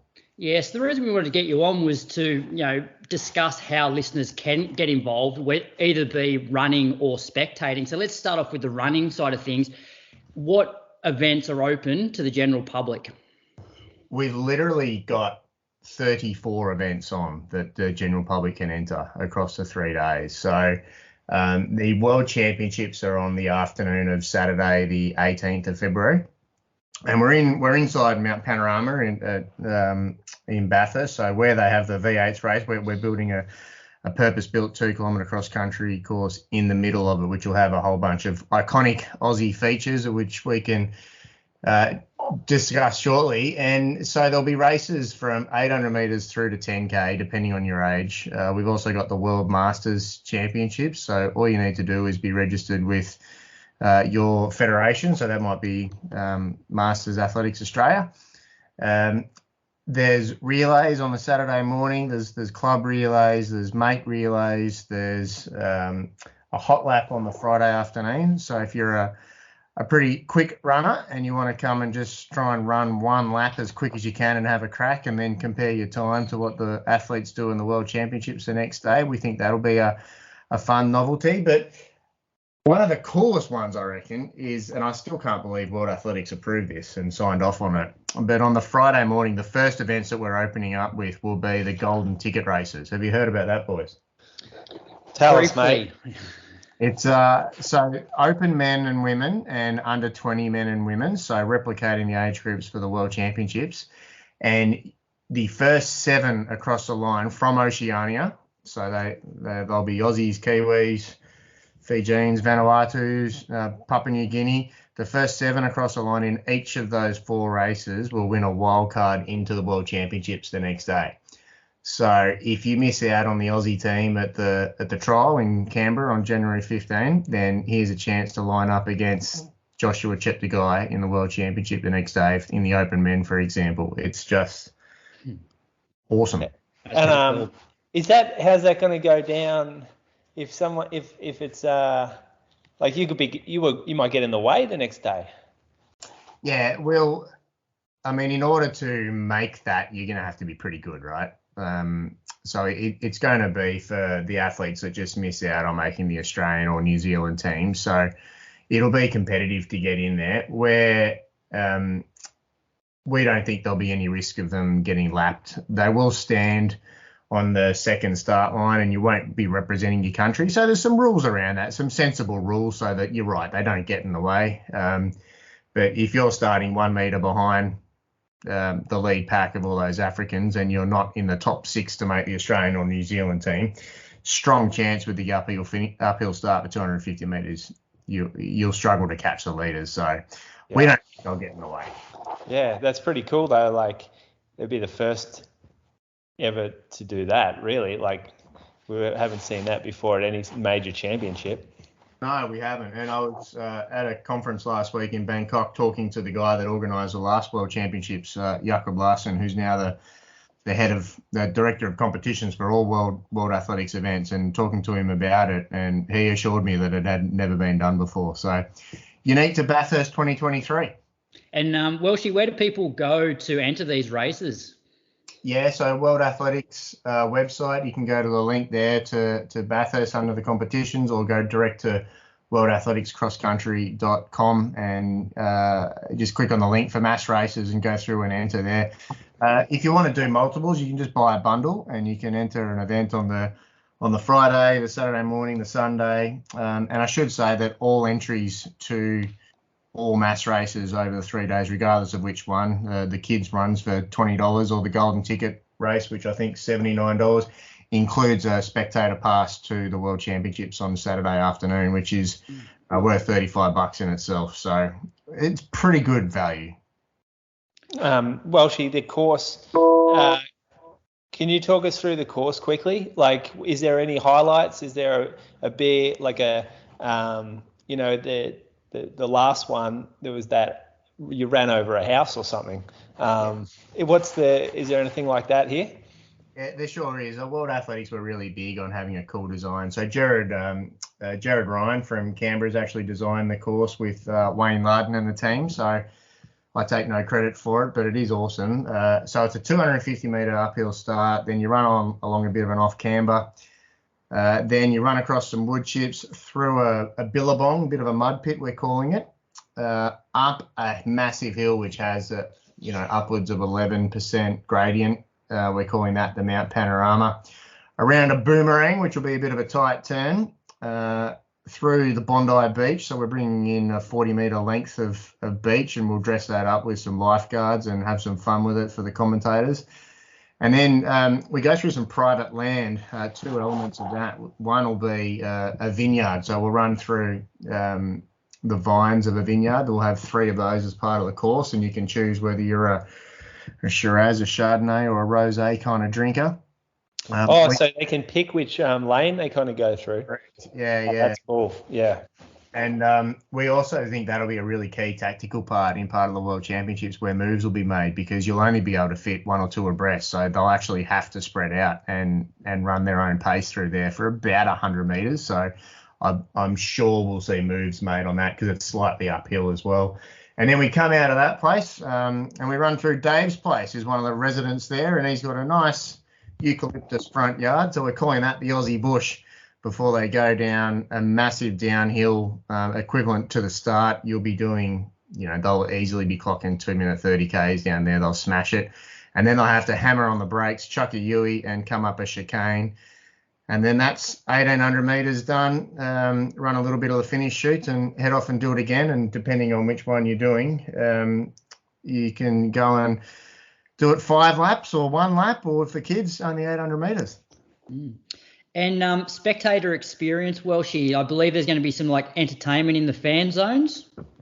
Yeah, look, this is a 3-day activity that we're wanting to put together for Running Mad fans. It'd be crazy for us not to give Aussie running fans an experience that'll be beyond belief. We've had preliminary entries have blown us away from World Athletics, so we've actually got more athletes from across the world. We've got 65 countries coming, and so we'll encourage the athletes to spend time watching and experiencing it with the fans. Distance runners are pretty friendly, whether they're world class or a punter. It's a great mixture. So there'll be plenty of opportunities and activations, much like a fun run finish line experience, where you've got lots of sponsors activating and hanging out in food stalls and live music and entertainment. It'll be that for 3 days. So if you like your running, honestly, it's a cool event to come to.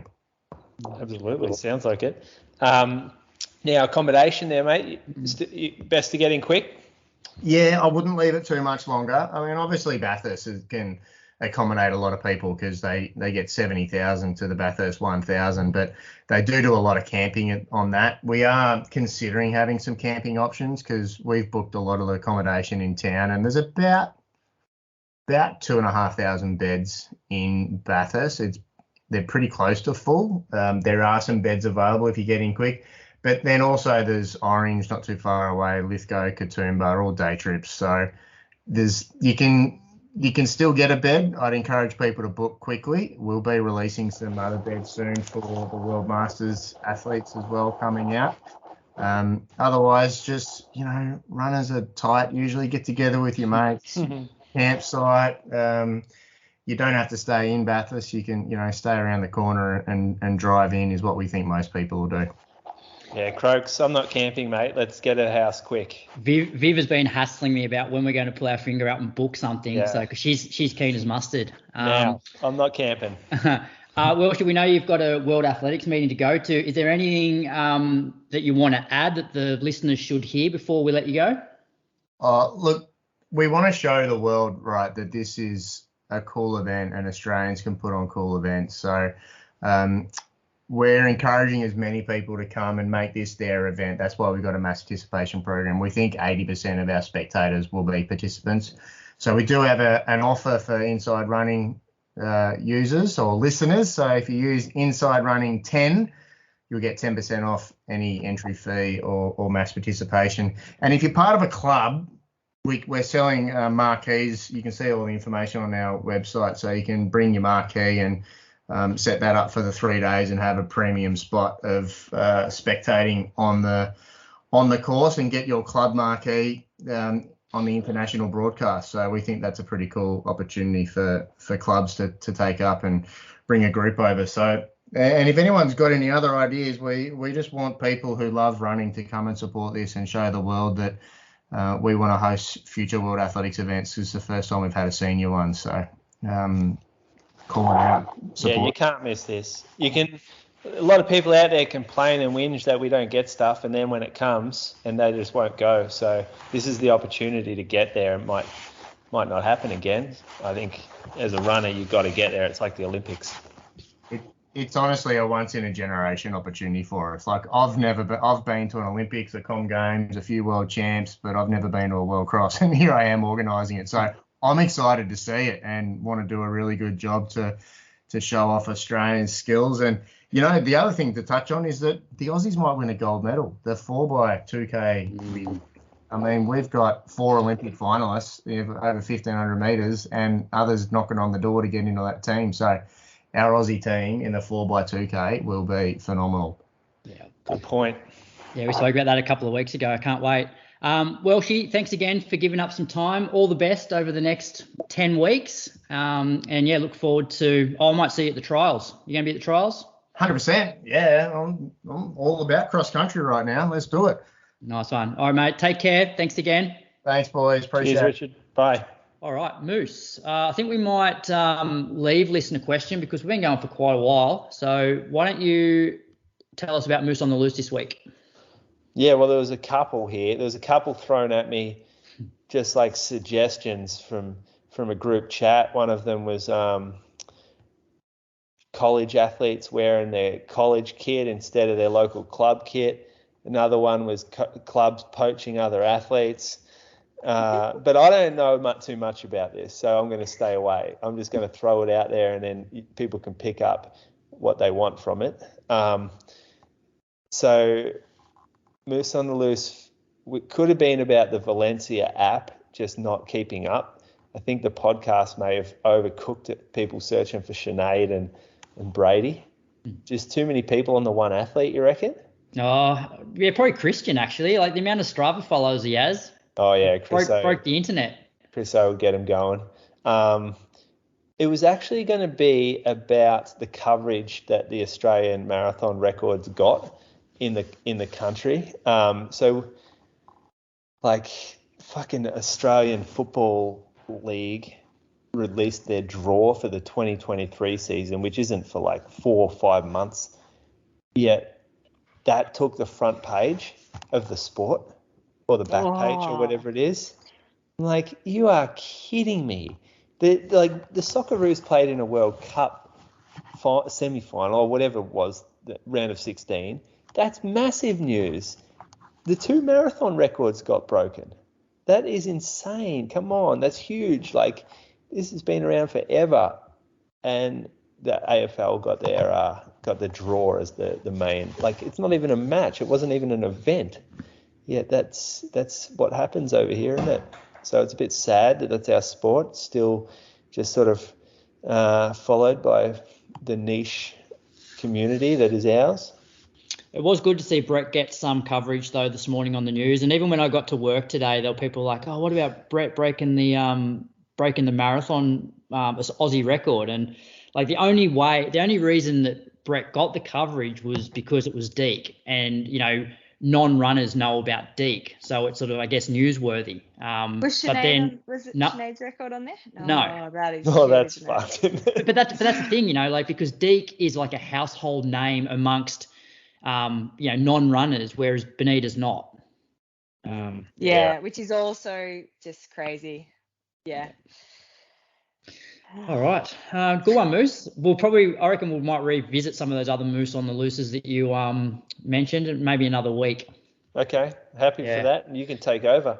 All right. Yeah, happy to. I don't reckon they're not too bad, are they? Mate, there was some steam coming off the other end of the chat line. Really? Yeah, I didn't quite get it either, but someone was upset. Well, don't you think like I guess I can't really talk because I ran for the Bendigo Bats and I've never lived in Bendigo. I've actually never even been to Bendigo before. So this you're not missing a great deal. This is a bit hypocritical from me, but like 1 or 2 athletes here or there is okay. But like when you start seeing all of these athletes swapping clubs when they have absolutely no allegiance to that club whatsoever, like I just don't think it's great for the sport. So And it's why not, are they it's- swapping? What's the motivation to swap? I'm guessing it's money. I'm guessing, they get their rego paid for. They get some travel assistance when they go to races, nationals, and that sort of thing. Maybe fund some of the overseas trips, which is, look, that's great for the all athlete. for that. I'm 100% for that. It's great That's for what happens in professional sport, Brad. Yeah, but what about a bit of loyalty but also when it comes People to don't say that when a footballer changes clubs for but when $1 million yeah, more a year. but when it comes Where's to your like loyalty? but when it comes to a state competition, if you've got one club that has a heap of money because they're backed by a club that has pokies and restaurants and that sort of thing versus your local club that has absolutely no backing, like what sort of state competition do you have? Well, Yeah. I mean, this has happened in local footy forever, right? This is local football leagues all over, and no one's cared enough to pump that sort of money into the athletics scene. Obviously, we saw it a few years ago in the AV League when there were interstate athletes getting funded to come over and race some cross-country races. Mm-hmm. I don't know whether you remember that. It was in Victoria at the time. I got invited, actually. Oh, yeah, Melbourne Uni. No, this was APS. Oh, really? Yeah, okay. Yeah, well, even then, Simon Hurt getting his fucking rego paid for and stuff. Yeah, well, when Hurty was in Canberra, there was a couple of other guys that I was training with at the time that would actually fly down Saturday morning, race, and then fly back that night. Oh, yeah. See, this is going to happen forever. And if you can get a club to come in and go, hey, I'm going to look after you. I'm going to support you. I'm going to run for that club. Yeah. I wouldn't, because I'm just Geelong. I bleed the blue and white, Brad. But it's an interesting topic because it's good for the athletes. Like, it's good that these sports clubs that have financial backing are giving the athletes money. But when it comes to the legit, a legit sort of competition, when you've got one club that has all of these athletes that don't even live in that area or have any connection to the club running for them, like, what's the incentive for the other clubs to even rock up? It's Yeah, but I guess if it's money coming into the sport, maybe that will help grow the sport, as a whole. Obviously, you're right, it's going to kill some of the other clubs. Yeah. And it's sort of, I guess, what level do you want that? Like, at grassroots level, do you want that coming into it? Yeah. I don't know. It's a tricky one, but I think any sort of financial backing that athletics is getting is great. But then what about Moose? Is it okay then for people in the club to go, oh, like, how good's our club going? And it's like, well, your club's only going well because you've got money that you can, poach all these athletes with. Hey, that's their strategy for building a club. Don't go bragging about how good your club is when you've just gone and bought the best athletes in your state and, interstate. But Bendigo Bats aren't paying anyone, are they? No, and that's what I liked about Bendigo Bats winning. It was, I think everybody in that team had some sort of connection with that region. Yeah. So there you go. You've got to create a good culture, and you'll also get good people. It's culture. Culture is number one, and if you're struggling with that, just bring out the checkbook. Yeah. Anyway, good chat. I think that's it. I think that wraps up the show. Ellie, thanks again for coming on. All the best with the World Cross Trial Prep. You got anything exciting coming up in the next couple of weeks? My birthday this week. It's very exciting. What day? Saturday. Actually, did we do we did a session on your birthday a couple of years ago down the coast? Oh, we did too, yeah. Yeah. I was driving through Bateman's Bay. Yeah. When? Oh, that day. Oh, that's the day we did the session down the bay. Yep. Moose, what do you got coming up? I'm doing a workout tomorrow. This Sunday we've got a Surf Coast Track Club New Balance run, Ellie. Don't forget about that. Oh yeah. Photo shoot. New Balance coming down, look after the Surf Coast Track Club, take some photos. So that'll be fun. That's about it for me. Moose, do you know any big events that are happening in the next week that we should be plugging? Because I don't know of any. Zatopek. Is that? Oh yeah. Okay, that's on Next week. What that? So what date's that? Is that Saturday? It's next Thursday night. So this Saturday is the graded races. Okay. And then next Thursday night is the elite races. Yeah. So we'll be recording them before that one. Yeah. So no, Ellie. Oh, okay. I was just getting everybody excited. We record every Monday, Ellie. If you It's okay weren't to aware. talk about events more than a few days before they happen. Yeah. So Get a anyway, bit of publicity. we got Zatopek just over a week away. Other than that, yep, the boss is back next week. Brady will be driving the ship, so I'm very happy about that, and we'll have Mona on for a brief chat. So anyway, thanks for tuning in. Thanks again, Ellie, and Moose. Chat to you next week. Thanks, mate. Well done on this Bye, last however long. Thanks, You've done mate. it. I appreciate it. Yeah, thanks, Ellie. How would you like to run in the official World Athletics Cross Country Championships? The Golden Ticket races are your chance to secure a wildcard slot and race against the world's best and be featured in the global broadcast. Learn more at worldathleticscrosscountry.com. Use the code INSIDERUNNING10 before January 7 when you enter any mass race to get 10% off.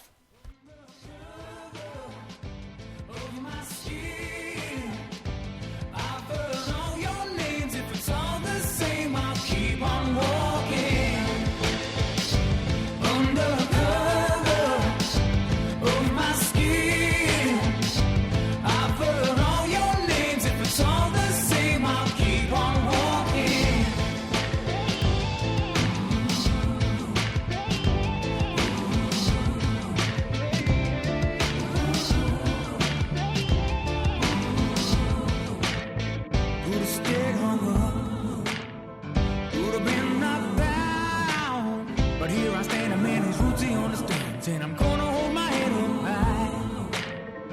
I was taught as a young man, doesn't matter if you're white or black. Just show love to everyone you meet, doesn't matter if it don't come back. Undercover of my skin, I've heard all your names. If it's all the same, I'll keep on walking.